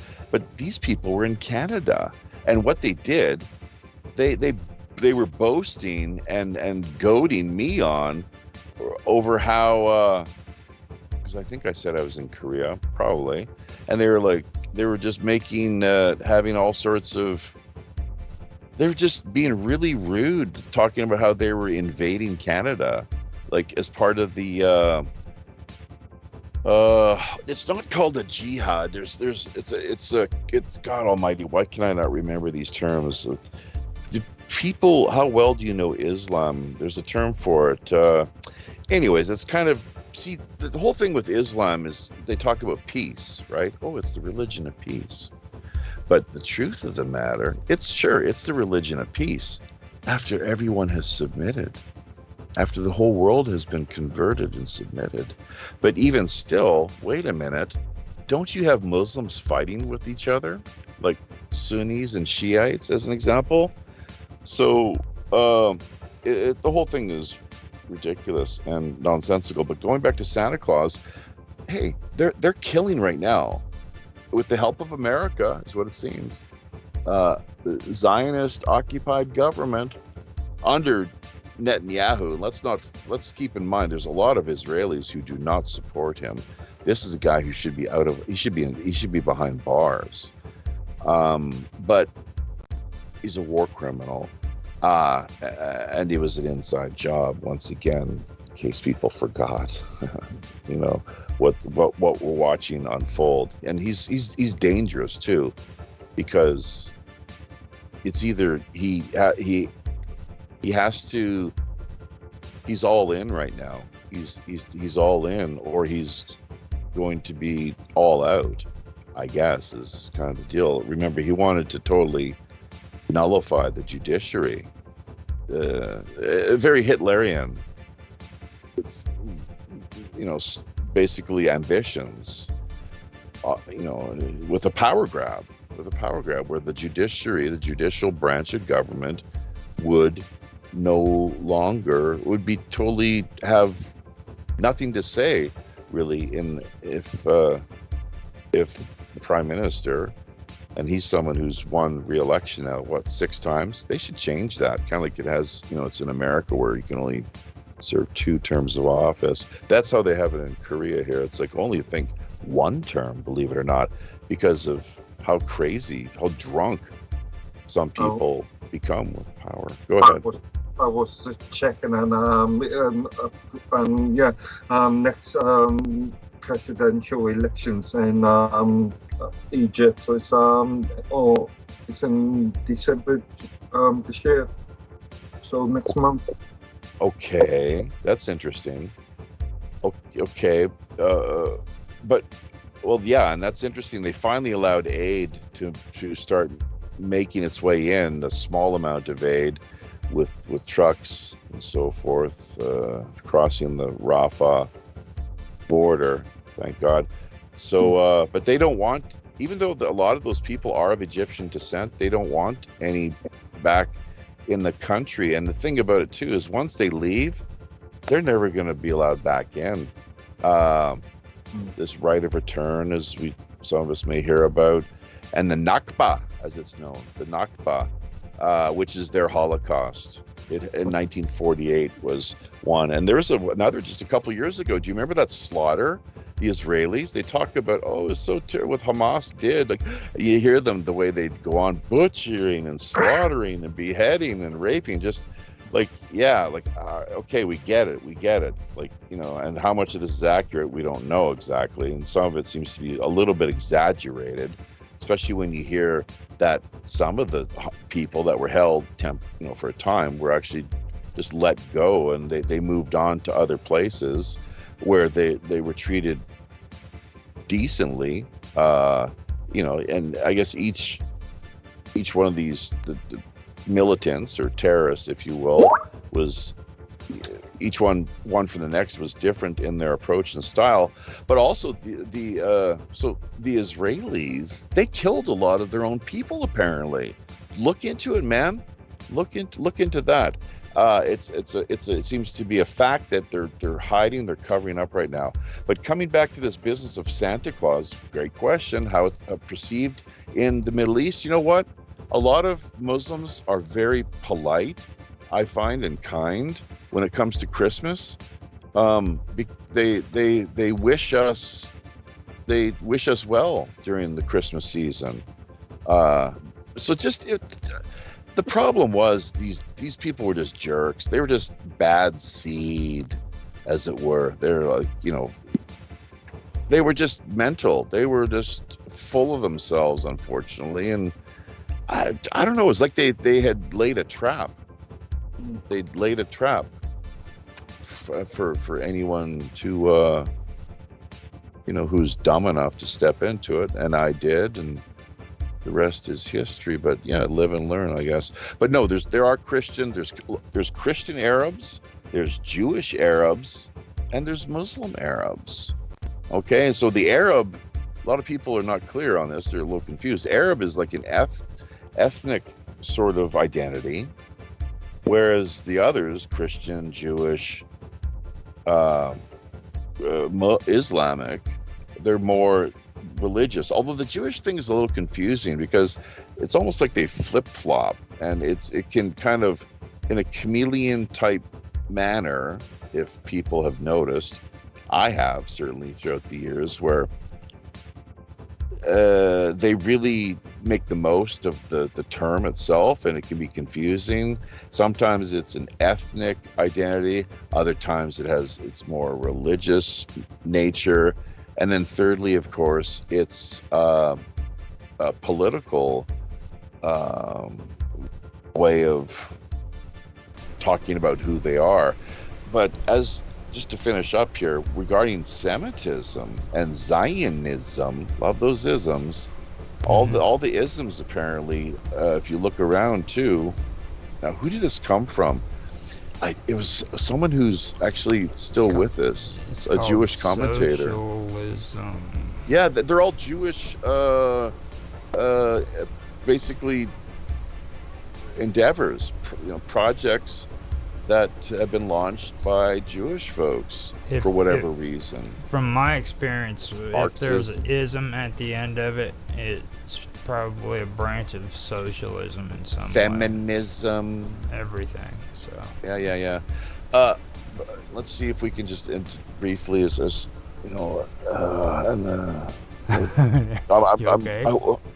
well, it's a little. I've had a somewhat of a long day, so I got to focus here. It would help if I kind of sat myself up more in proper meditation posture. Thank you. So just kind of half lotus, as it's known, which is just basically sitting with your legs crossed. And I guess that's so that you have the optimal sort of energy flow, more, alert and in the moment, focused, as it were. Mm-hmm. But where were we talking about? The Christians in the area? Semitism and Zionism. This is really something people need to be aware of, and we need to spread the word on this. Look into it, and if you take exception to or dispute this, let me know. I mean, if splitting hairs, or if there's finer points to what maybe I'm missing out on, help me grow, help me gain greater, clear understanding. But Semitism, whatever the fuck that is, that's a stupid term. It's so general and broad. Most Semites in the world, whether ethnically, linguistically, or if you want to lump the religious thing into it, and you can see why it gets all muddled and confused, as what we see now in the Middle East, and all the way, from Lawrence of Arabia and the Ottoman Empire, as it fell, it transformed itself under, in a way that seemed to please Lord Rothschild greatly, with the Balfour Declaration, 1917, right before the end of World War I, which that seemed to, speaking of the Ottomans, they had considerable investment in that particular that bloodbath, as it were. So, as they say, all wars are bankers' wars. It really does seem to be the case, obviously. But that aside, so Zionism, most political Zionists, not Jewish. Many Jews, not Zionists, not political Zionists. They don't support Israel in the least, not at all. In fact, quite the contrary, for any number of different reasons. Secondly, with Semitism, guess what, folks? Because constantly you hear, anti-Semitism. Well, first of all, what the hell does that even mean? Can we stop to look at that term, please? And this really pisses me off, because the mainstream media, these mockingbird assholes in the corporate mainstream, that's how lame they are. Lamestream media. That's how just illegitimate and lacking as far as what they have to offer. What a farce, what a joke. And I'm no expert in media studies, but it's something that does intrigue me. And I did actually take a couple of media study and journalism classes in university. I did work in the field of journalism in my university days, largely, but that was mostly in the field of print. This whole business of broadcast journalism is something that, once again, going back to AWOL Aaron, Christmas, essentially leading up to Christmas 2015, everything seemed to come together. The cosmic tumblers falling into place.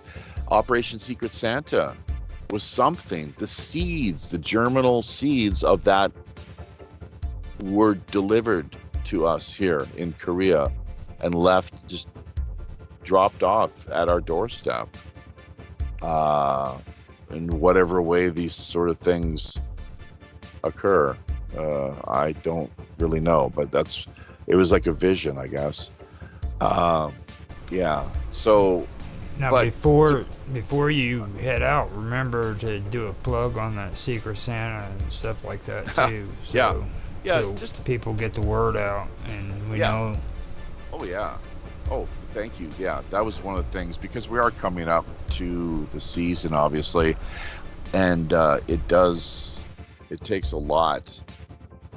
Well, it's the 9th year. Can you believe it? This is maybe the first chance you folks will have the opportunity to help promote and spread the word, or good news, as you know, things, the way things stand here, because it is revolutionary in a good way, not in the sense of bombing and killing and maiming and murdering people hither and yon, but actually offering solutions to help better remedy a world where suffering is so universal. People are in despair, and you've got strangers that like appear in human form, angels in human form. You know, maybe they're the Hell's Angels on occasion. You know, they can be beneficial from time to time. Let's not be too harsh with those guys, obviously, but everybody needs to be held to account. So yeah. But anyways, before we, there's Operation Secret Santa. Click on the link. It's right there on the main web page itself, wprpn.com, right at the top. But I want to come back to the Semitism business, just to be clear. I think this is really important, because we hear this time and again, anti-Semitism. Well, it's like anti-X, right? It's like basic algebra or math, anti-X. Well, what is X? Well, it's Semitism. Well, what the hell is Semitism? Like, a Semite is a person, and and then, like I said, the language, culture, religion, and then politics. Like, it's getting there's a lot, and it's getting quite muddled and confused, and that works in their favor, obviously. But the real irony is it's intellectually disingenuous. These people are on the corporate media, the Mockingbird jerk-offs. It's intellectually, it's disingenuous too. They're smarter than that.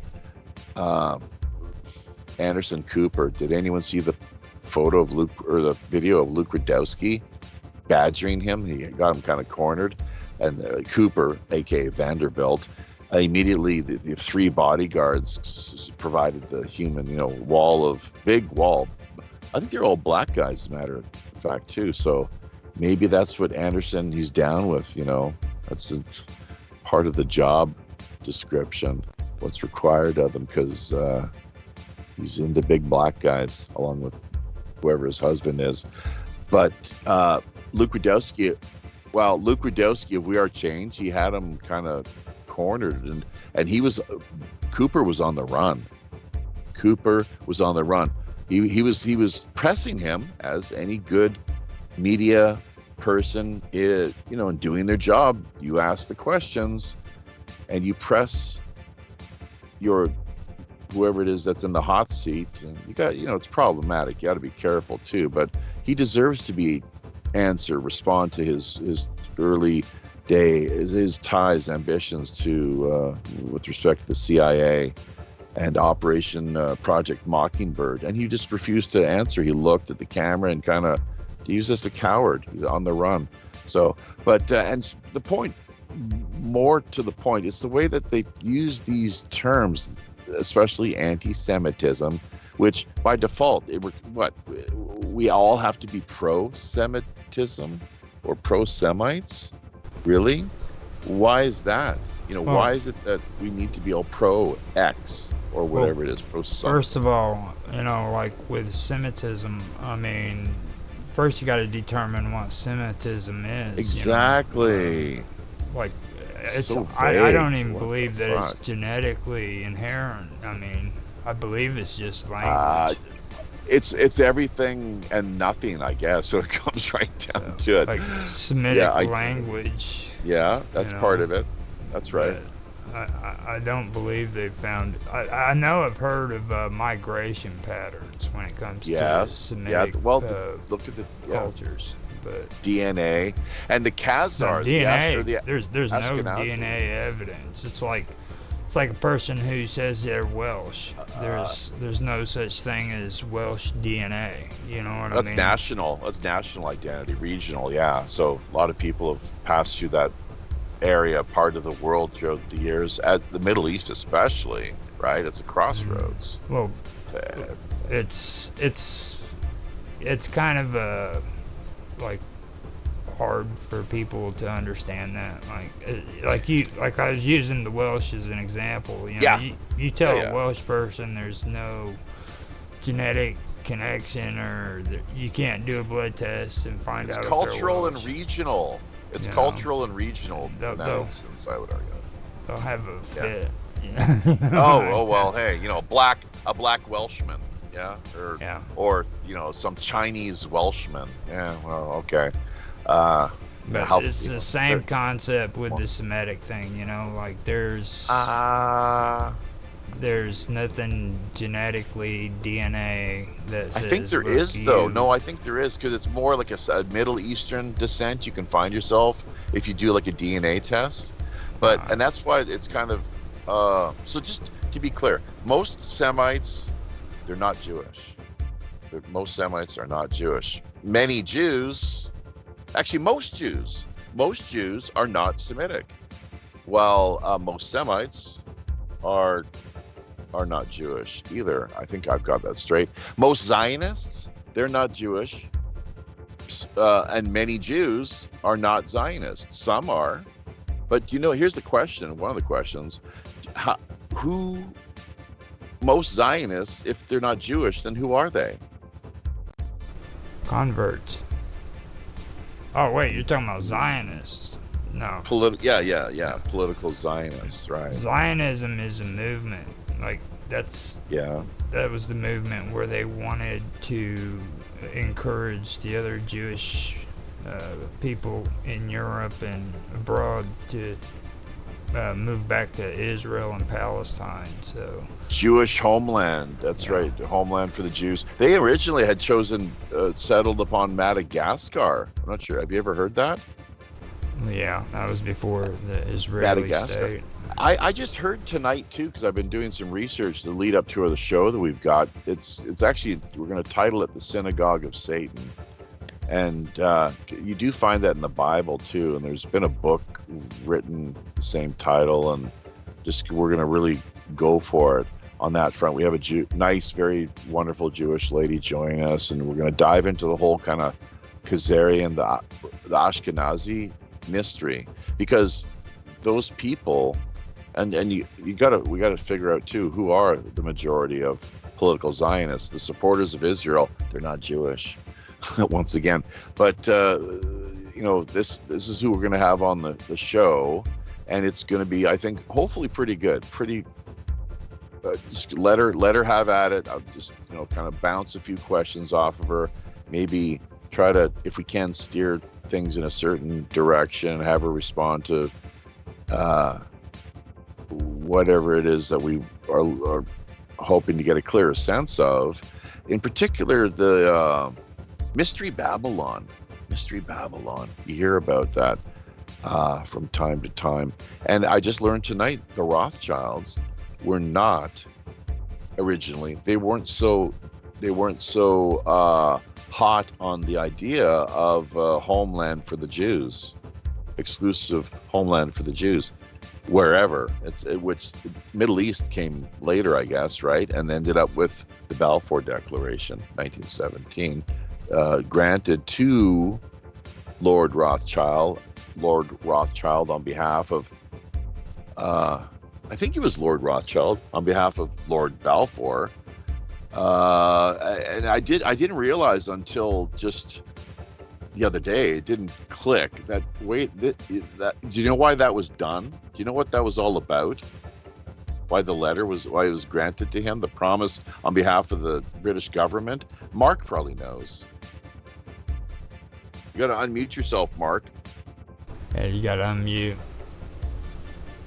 Why was it such a big deal? In fact, to this day, Jacob Rothschild, it's his most prized possession. He loves that letter. Yeah, I'm aware of it being awarded to Rothschild, but I don't know For what reason? Oh, I see. It was to nullify. It was to nullify a rather significant debt that the British government owed to these international money lenders, the Rothschild banking cartel. And remember, bankers, all wars are bankers' wars. They finance both sides time and time again. And to think that that's not happening again in the Middle East, people maybe might want to take a closer look what's actually going on. You know, keep digging, try to come up with some whatever information you can on that front, you know, rather than just the obvious. So who's funding Hamas, right? That was initially, it was an Israeli. Wasn't it? They want. Wasn't it you who said something that it could have been somebody else that pertained to? They're telling us, this is Bob Dub, which brought up a good subject the other day. She said it seems funny that the conservatives want us to support Israel, but at the same time, the liberals want us to support Ukraine up in the Russian conflict. So either way, you've got one of these political groups wanting you to support them. You know what I'm saying? Just incredible, you know. Heads I win, tails you lose. And look at America, the USA right now. Where are their political priorities? The Congress and I guess, you know, even Senate, that they could care not. American citizens are there's a secondary priority, you know, which is, it's outrageous, utterly it's unforgivable, it's obscene. There's nothing good you can say about it. And the reason, I guess, is because so many of them, they are captured with with somebody's got the goods on them with, you know, some form of blackmail. They've committed themselves, as Klaus Schwab has talked about, right? What is it? Dominate the parliaments of the world, or our assets will be seated in the parliaments, the Congress, the governments of the world. And you know that he is a Rothschild himself. In case anyone, his mother, which is a really big deal. So that's, and the question, of course, Jewish or not, or what have you. But you know, one of the really interesting angles to this we haven't brought up as we wind things down here is the role of the Catholic Church. We did talk. Yeah, we hit on that earlier. Catholic Church, Vatican's huge. The thing about the Catholic Church, from what I've found about all this, is it's the opposite direction. Like, the Catholic Church, I don't know if you've ever heard of the Red House. There's a Red House over yonder. Red House. Jimi Hendrix did a really great version of that, didn't he? No, that's the Roadhouse. The Red House. No, man, he did the Red House too. But anyways, go ahead. The Red House was a meeting that took place just before the end of World War II, where the Nazis they already knew that the war was coming to an end and they were losing. Yeah. So they came up with a plan to escape from Germany. Oh, the rat lines. And eventually they found paper trails that led out of Germany down to Italy, where the Catholic Church had actually allowed the Nazis to escape capture. And Argentina and hey, Canada, hello. USA, Operation Paperclip, and let's not forget, did you know this?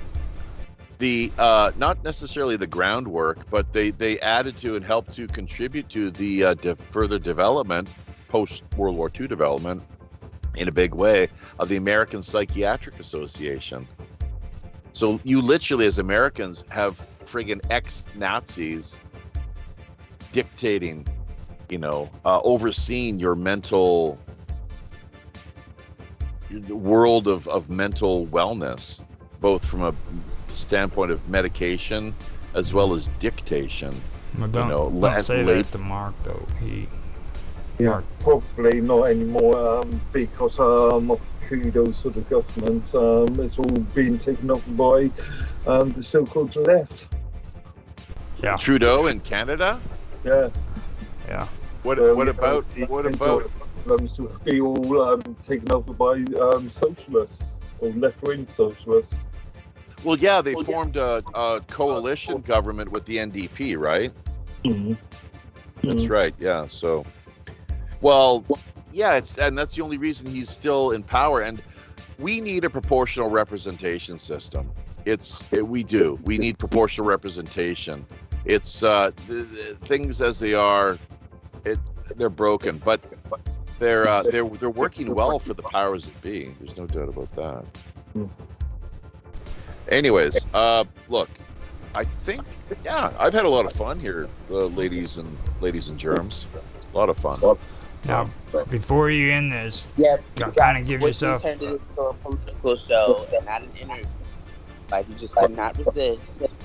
What? You could not resist. It went from being informative to now it's a complete political show. Come on. A little bit of comedy, spirituality, sexuality. Woo! Hey, I'm gonna be getting me some good loving, getting off the mark here and get me some good loving, my baby, my boo. My boo, cut up here with my boo. Yeah, baby, hell yeah. Wolfman Jack, yeah. Sorry. Okay, well, that was a little bit.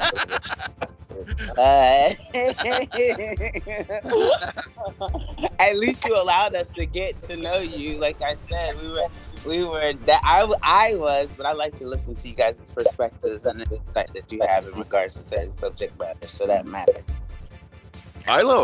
Thank you, and I appreciate you allowing me the time to unleash and unload and just kind of vent in some ways, but also I'm trying to pass on information to you and the wider listening audience that everyone might hopefully find helpful. And I encourage everyone to take what they've heard tonight and work on checking it out. Fact check.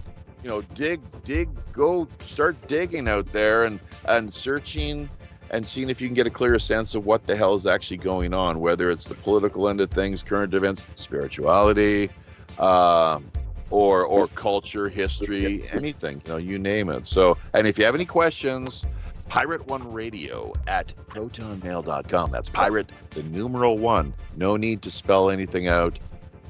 Radio at protonmail.com. I have a personal address as well too, _Japhy Ryder at protonmail.com. Can you believe a couple, I don't know who it was, but okay, targeted individual, coming back to that, it's a callback, as we circle back around in true Socratic fashion, is drawing this to a close. But this targeted individual business, the poaching of you've probably experienced this yourselves, maybe you've heard of it through friends or just other people out there. Opportunists, assholes, they'll poach our intellectual property, whoever it is, right? They will prey upon us, and I don't mean get down on their hands and knees and beg for mercy, but the other kind of prey, right? Isn't it interesting, those two words? But we won't get into that right now. Maybe some other time. Leave that as a bit of a teaser, people to maybe reflect upon. Why are those words so close? The one vowel. It's like meditate and medicate. Okay. Coincidence? I don't think so. No. Huh? I thought you were going to say coincidence. I think no. Oh yeah, I think not. That is correct. Yes, indeed. Sherlockian. There's just a difference between an English person saying it and a Canadian. I don't know. It just, you don't get the same if you don't hear the English saying it. You know what I mean? Like, I think not. Oh, jeez. Mark, this is where you come in at. Yeah, see if Mark will say Mark? I think no. Come on, Mark. Where you at with it? And action. I've got a bit of a weird Woo. Oh man, we're rolling. What are you doing with this? Cut, Oh, cut. come on now. When we say action, you say I think not. Mark, these guys are really building you up, you know, because one line, man. It's one line. No, I haven't got an English accent. This isn't. I've got a bit of a weird sort of German Irish sort of thing going on. It sounds good to you me. got, You just covered it. Viking. That's Norman as That's well. like- English. that's pretty English good. or Normans, William of Normandy. So Hey, I would say give your plug, but you already did a pretty good job of it. I mean, I think so. Yeah. You're like a pro so at this stuff. Just really thank you so much. I love it, you know. Look, if you want me to take a back seat anytime you guys around this time, actually an hour earlier would probably be a little better for me if that's possible. Mhm. When we kick things off, if you want me to come on as a wingman, I'll dial it down and kind of You know what? You've done great. I know you wanted to be more informative and everything, but it was like I was telling these guys. You know, we'll leave the hardcore stuff to you when we have you on here today. It was just going to be to get to know you, and you did a great job of it. You know what I mean? So. I hope I tried. Yeah, and there's a lot of there are some blanks and missing pieces and parts there that if anyone does have any questions, by all means, just reach out to us and we'll be happy to accommodate. Minds.com, drop by, sign up, register with Minds.com. They've got their issues, but Mark is someone who, wow, I can't say enough good things about it. So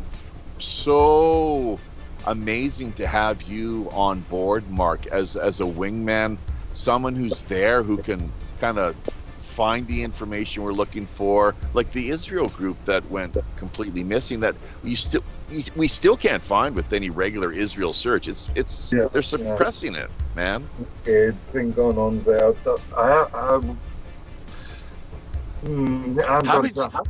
How did you find it? How did you find it? I just used the search engine, Mindstone search engine, and it appeared. Weird. Dude, not my end. It does not come up. It appears again. Sort of not consistent. Do you guys want to try it, Karma? Like not now, but later. Just to do just a basic keyword search on Minds for Israel, see if it comes up. We do have a master or kind of a legacy group master list, more or less, that people were helping to contribute to, was making the rounds via the digital underground, and that we encourage everyone to take a look at and to help further develop if they're so inclined. And if you or someone you know that you can vouch for wants to come on as a moderator, let us know. And we can either help you or them out, or pass word along to the people who can make the magic. Is that legacy group talking about What the are one you that I've been looking in posting regard- on? Pardon me? Is that Roger. legacy group you're talking about the one I've been posting on for? I don't think you're no Israel. Look, there's the Middle East, Palestine, Zog, and Israel. Those are the four that we kind of help to there's not much really, like, it's a free speech zone, right? And I mean, if you launch a group, basically, if you want to just kick everybody off, you can. Just because Minds is free speech doesn't mean that if you put a group together, it has to be.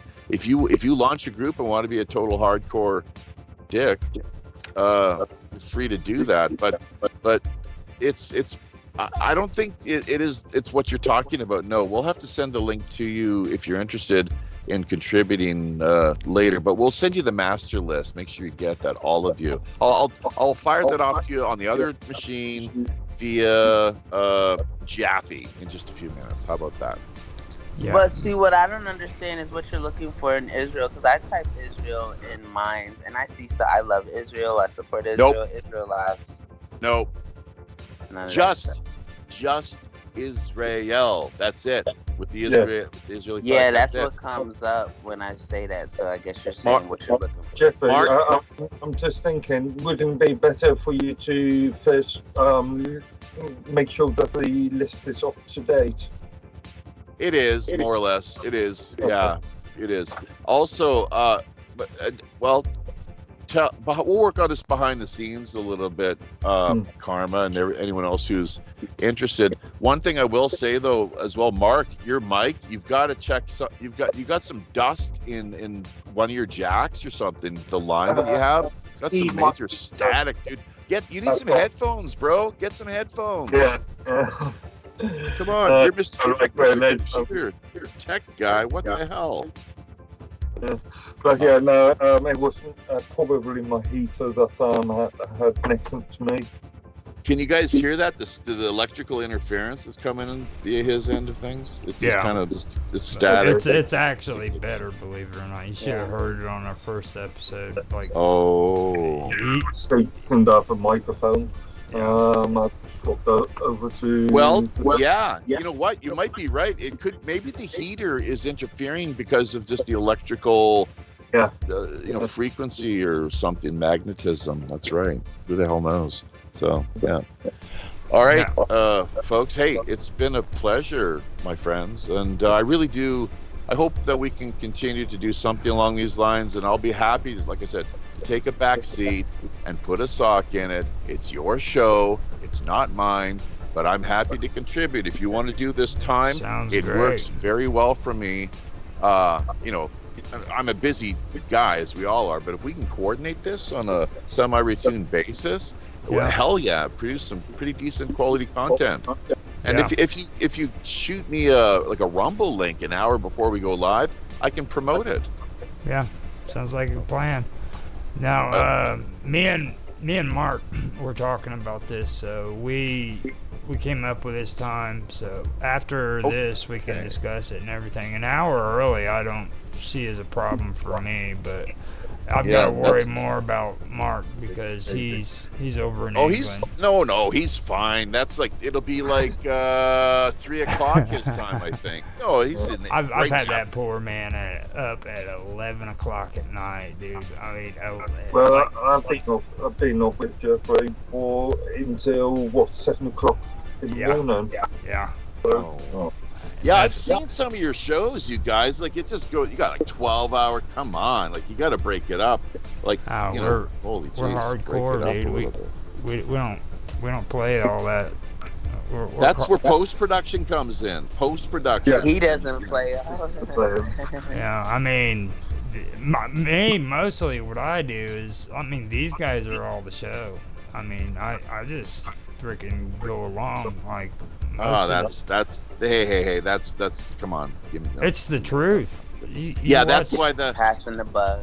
You watch most of this stuff, man. I say a little bit here and there, but it's mostly these guys.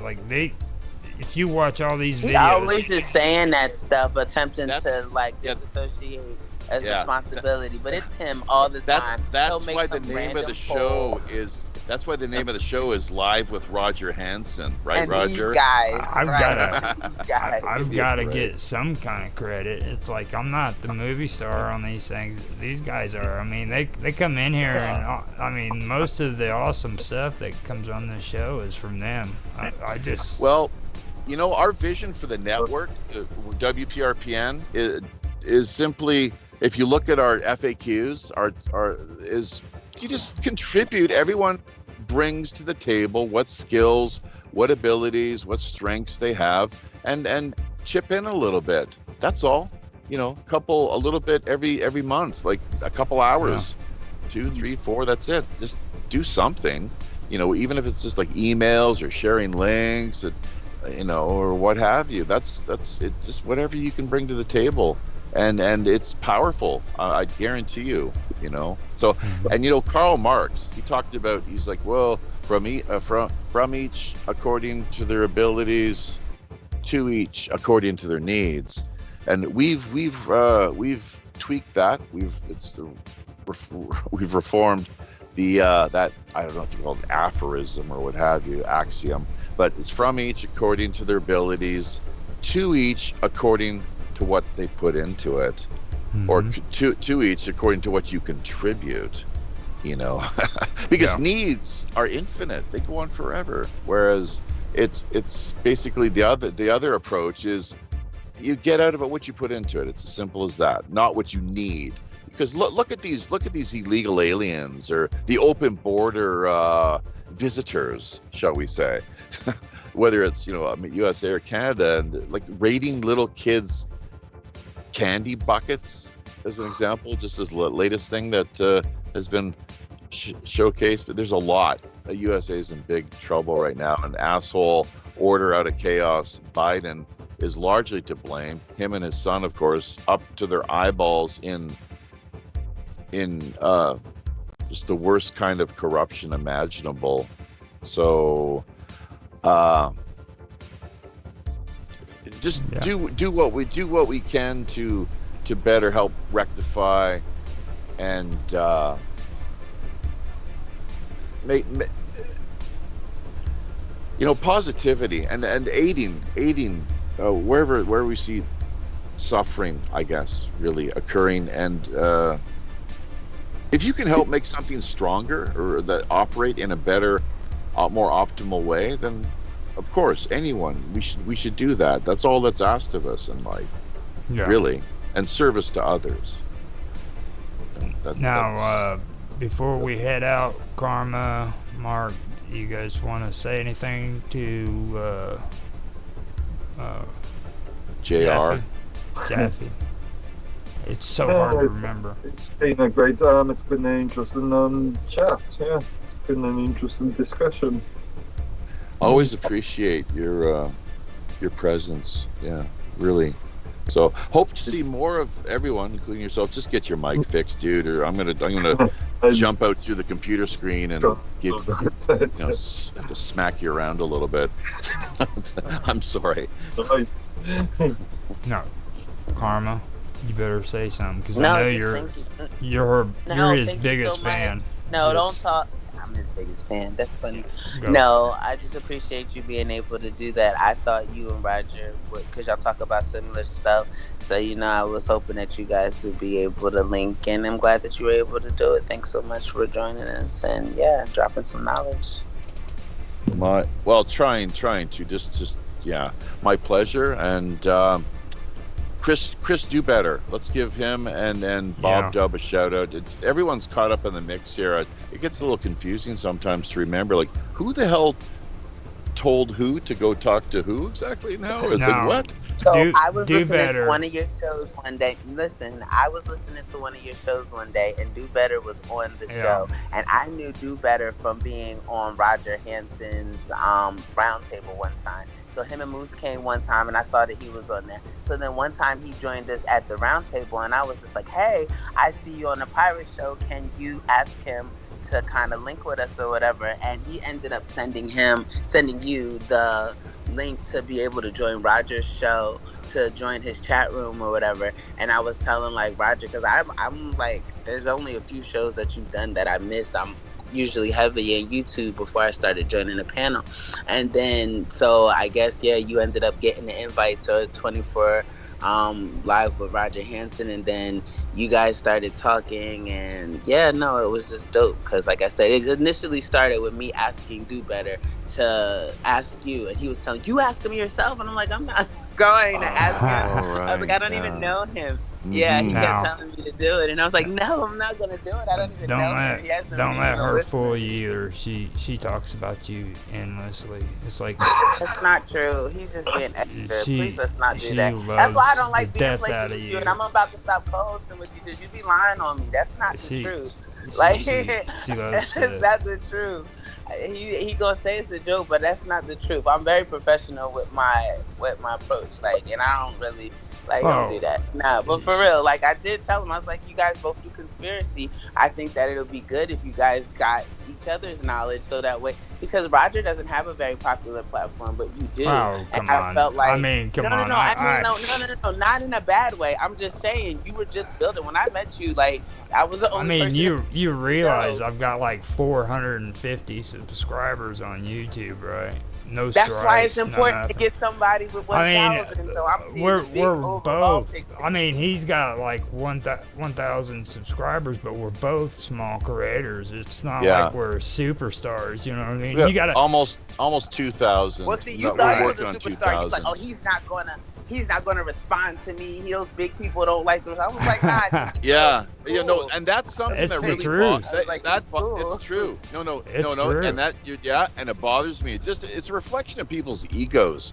The way that they it's like, I have 10,000 subscribers. Why should I talk to this little person? Right. You know, Right. or it's like, see, it works both ways too. It's like, I don't have enough social media attention, or now maybe I have too much, and he was discouraged at first. And I told him you were cool. You seemed cool in your panel anyway. That was before I knew you, so I was like, nah, I think.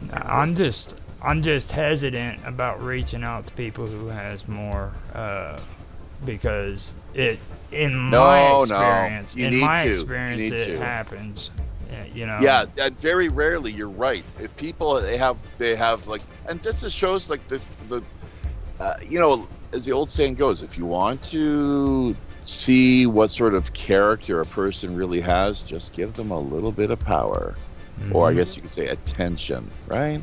So, and the thing is, and with social media, and we all know this, we've heard a lot over the last few years, especially the way it's sickening society. The narcissism. It's one of the, for example, it's one of the reasons you never see me on camera. Nothing against the likes of Mark, who looks quite wonderful, and I love seeing him, or Karma, or anyone, even Steve Earl. Roger Hansen there, out of West Frankfort, Illinois. Frankfort. West Frankfort. Have you heard? Yeah, Did he say fart? He just said fart, didn't he? I did, yeah. West Frankfort, Illinois. I don't like you on the camera thing just because of the AI. They use our likenesses. Like, I'll use it on my show and stuff like that, but I'm very, very standoffish, and I was like, I'll turn to the side. If you notice, it's very rare you'll catch a like face head on. If I'm talking to people, I like to do that. Yeah. But because I know people intercept, especially like you got the Elon Musk of the world, and no offense to anyone, but just real like people with their hands in AI and TikTok. If you any shareholders in TikTok, if I know that they come around, because I have a lot of people that'll come under aliases to kind of associate with my presence. And for me, I feel like, well, if you're hiding for a reason. And I don't feel like it's because you have my safety at best hand. I feel like you're hiding maybe because you would like to do something kind of shady towards me. So yeah, I'd be careful with those. Yeah, as a woman putting themselves on camera, is that what you're saying? Yeah, just in general. Yeah. Oh, sure. Yeah, and the thing is, I caught some heat for that at going back to the whole Gab business that we were talking about earlier with the crazy Muslim people, and the way I connected with AWOL Aaron, the pirate guy that helped to get the ball rolling on that. The two of us kind of putting our collective heads together, brainstorming a little bit, you know, just a visionary sort of, hey, we can do this, let's go for that, you know, let's make it happen. And then he bailed, and I'm just kind of concerned because of as bright as he is, that he's struggling with maybe some substance abuse issues, alcohol being just one of them. But with Gab, they were like, oh, hey man, why don't you got your camera on, turn your camera on. It's like, we're talking, aren't we? What's the problem? Yeah, you know, it's like, let's have a conversation. No, it's like, you know, it's like, oh, get stuff. Just get a life, you know. Yeah, I mean, give me a break. I turn around, I get involved with gamers and stuff like that, and these people, man, they think that it's so important that you have to talk and show your face on a video game, and I'm into video editing. I love it. And every time I have to freaking edit a video or I have to edit a video, I don't like the fact that my voice is in the way of a good place where I can make a video cut. You know what I mean? So I like actually your voice. I like it. It's distinct and unique. I do. I definitely. It has. Just, in fact, and speaking of video editing, feel free to edit whatever material or content of ours that you might come across, which is happens to catch your eye or your ear, and you might want to get in touch with us first, just to say, hey, what's this? What do you think? And then and kind of and after bouncing it off of us, we can get back to you with our ideas, and then you just do what you want, I guess, and then see what the final product is that we can package and promote. It would be good. I'd love to be doing because stuff I can't. My editing skills suck. In fact, I do a little bit through, I don't even know, the open source or open box. I don't even know what the hell it's called. I forget. But I was having problems just cutting down that 6 hour plus special edition show we did covering the Middle East a couple of weeks ago. Finally got it online. Have your show online now too. If you check out BitChute and Odyssey, we have the first one where you appear. And as I recall, and all the accreditation is there for people that dropped in. So you notice if you scroll down, you'll see that you've got your social media links are freely available too. But we'd appreciate that. And like I said, from each according to their abilities, to each according to what they contribute. What's in it for me? What do I get out of it? Hashtag WWRHD. What would Robin Hood do? Check out Japhy's Man Cave, and if you really want to find out who I am a little bit more, see what I look like, it can easily be done. And I'm just going to leave it right there, because I don't want to spoon feed people who really, I assume are a little more adult and capable than that. So, not that I'm talking to any of you here necessarily on the panel. Great. You were great, and all I can say is you're always welcome on here anytime you want. You want to come on, you just come on and let us know. Well, and we got Rattlesnake George helping set you up with Rattlesnake George. We're going to try to keep doing that, like just passing guests on to you, people that would like to engage in conversation, and you can do your part in promoting them, and it's kind of a win-win sort of deal, right? Right. So is that it for everybody? You guys good with? I'm done. I'm spent. Yeah, I'm good. I appreciate you guys. Thank you. And today's my day off, Ryder, so I'm not gonna see you tonight. Okay. So we got basketball. We will see you tomorrow, right? Yep. I'm not sure that I'll be there at 1, but yeah, I'll drop in. I'll be there. Okay. We'll be tagging you too for our Friday night feature show that will be launching here, I think, in a little under 36 hours. Okay. So and I Friday. do a coming up tomorrow night. I do at 7.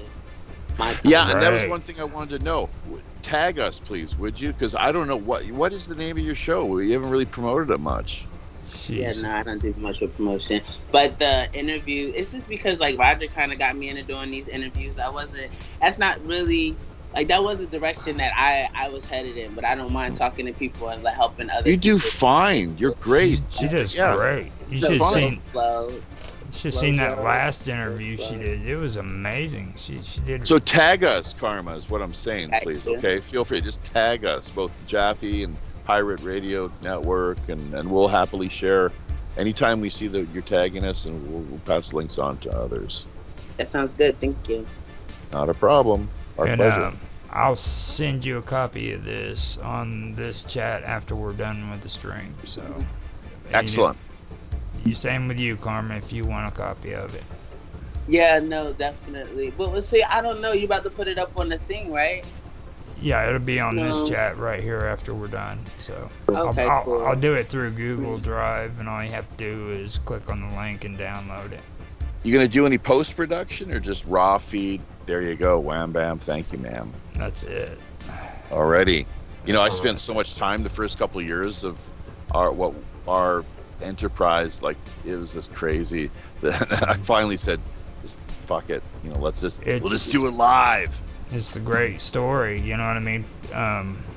people on podcasts don't care about what you look like and everything. Like, they want to hear your voice. They want to hear what you have to say, and that's what I respect about podcasters and people who listen to podcasters. Yeah, because you get fixated on not liking what the messenger looks like, where you're unable to listen to the message. And that's something like, because I used to do a podcast radio show on this app called Station Head, and the biggest thing, I remember people paying me just to show my face. They're like, I'll send you Cash App if you get on camera. It's like, it's literally a radio app. Like, why do you want to see me so bad? But I mean, guys are weird, man. Guys are just it was women as well, but women as well. So they're yes. Yeah, I can believe that. Yeah, sure. Yeah, but yeah, and everything in between. Oh yes, let me not get canceled for not respecting the he, she, him, her, him. Yeah, don't forget about the in-betweeners. Oh my God, the in-between wieners. No. Okay, now with that, we will end the show, guys. And I want to point something out that I haven't done in a long time. Not one time in this episode have I said Satan. No, you just did it. I keep telling you, man. We get so close every single time, and then he always adds it at the end. Roger, do you self-identify as a Satanist? No. I never said Satan one time in this episode. Oh, you usually do you? Hail Satan. No, okay. Oh my gosh. No, but he always says that at the end, which means the great adversary, Shaitan. No, yes, the great. Totally take it all the way back to ancient Zoroastrianism, I guess, right? Who is Satan actually? What is the devil? Well, the devil within, I guess, is all I can come up with. We were just talking about that. Alpha versus Omega. Alpha being lowest light self, vibrating on the lowest frequency, and Omega being vibration. Well, sure. Yeah, and do you remember, I think we covered this before in one of our earlier talks, that the ancient Greek term, koine Greek, for happiness is eudaimonia, literally meaning the good demon within. Mm-hmm. So hashtag meditation, hashtag medication, and get that vibration, as you say, get yourself attuned, atoned, which, if you look at the word, it what does it spell other than at one meant? Mm-hmm. So, and anytime you see ment, you should be thinking mind. That's Latin for mind. So attune meant and at one meant, or atonement. And the tone, beautiful, man, beautiful. Just strike that amazing, the resonant sound. I think it's okay to be flat and sharp once in a while when you're goofing around, but try to always come back to that middle way. Middle ground. Right. So, you guys good to go? Yeah. Hey guys, see you later. Have a good day. Buenas noches. Later, guys. Yeah. I appreciate everybody being here, and I will go ahead and end this, and see you guys later. Indeed. Bye. All right. That was an excellent stream. And thanks everybody who actually stopped by to watch the stream with Captain Sinclair / Japhy, Ryder / Pirate Radio. I will do more episodes like this on this time and every day, this day every week from this day on. So it's just a matter of getting used to it. I want to thank everybody for showing up, and have a good day.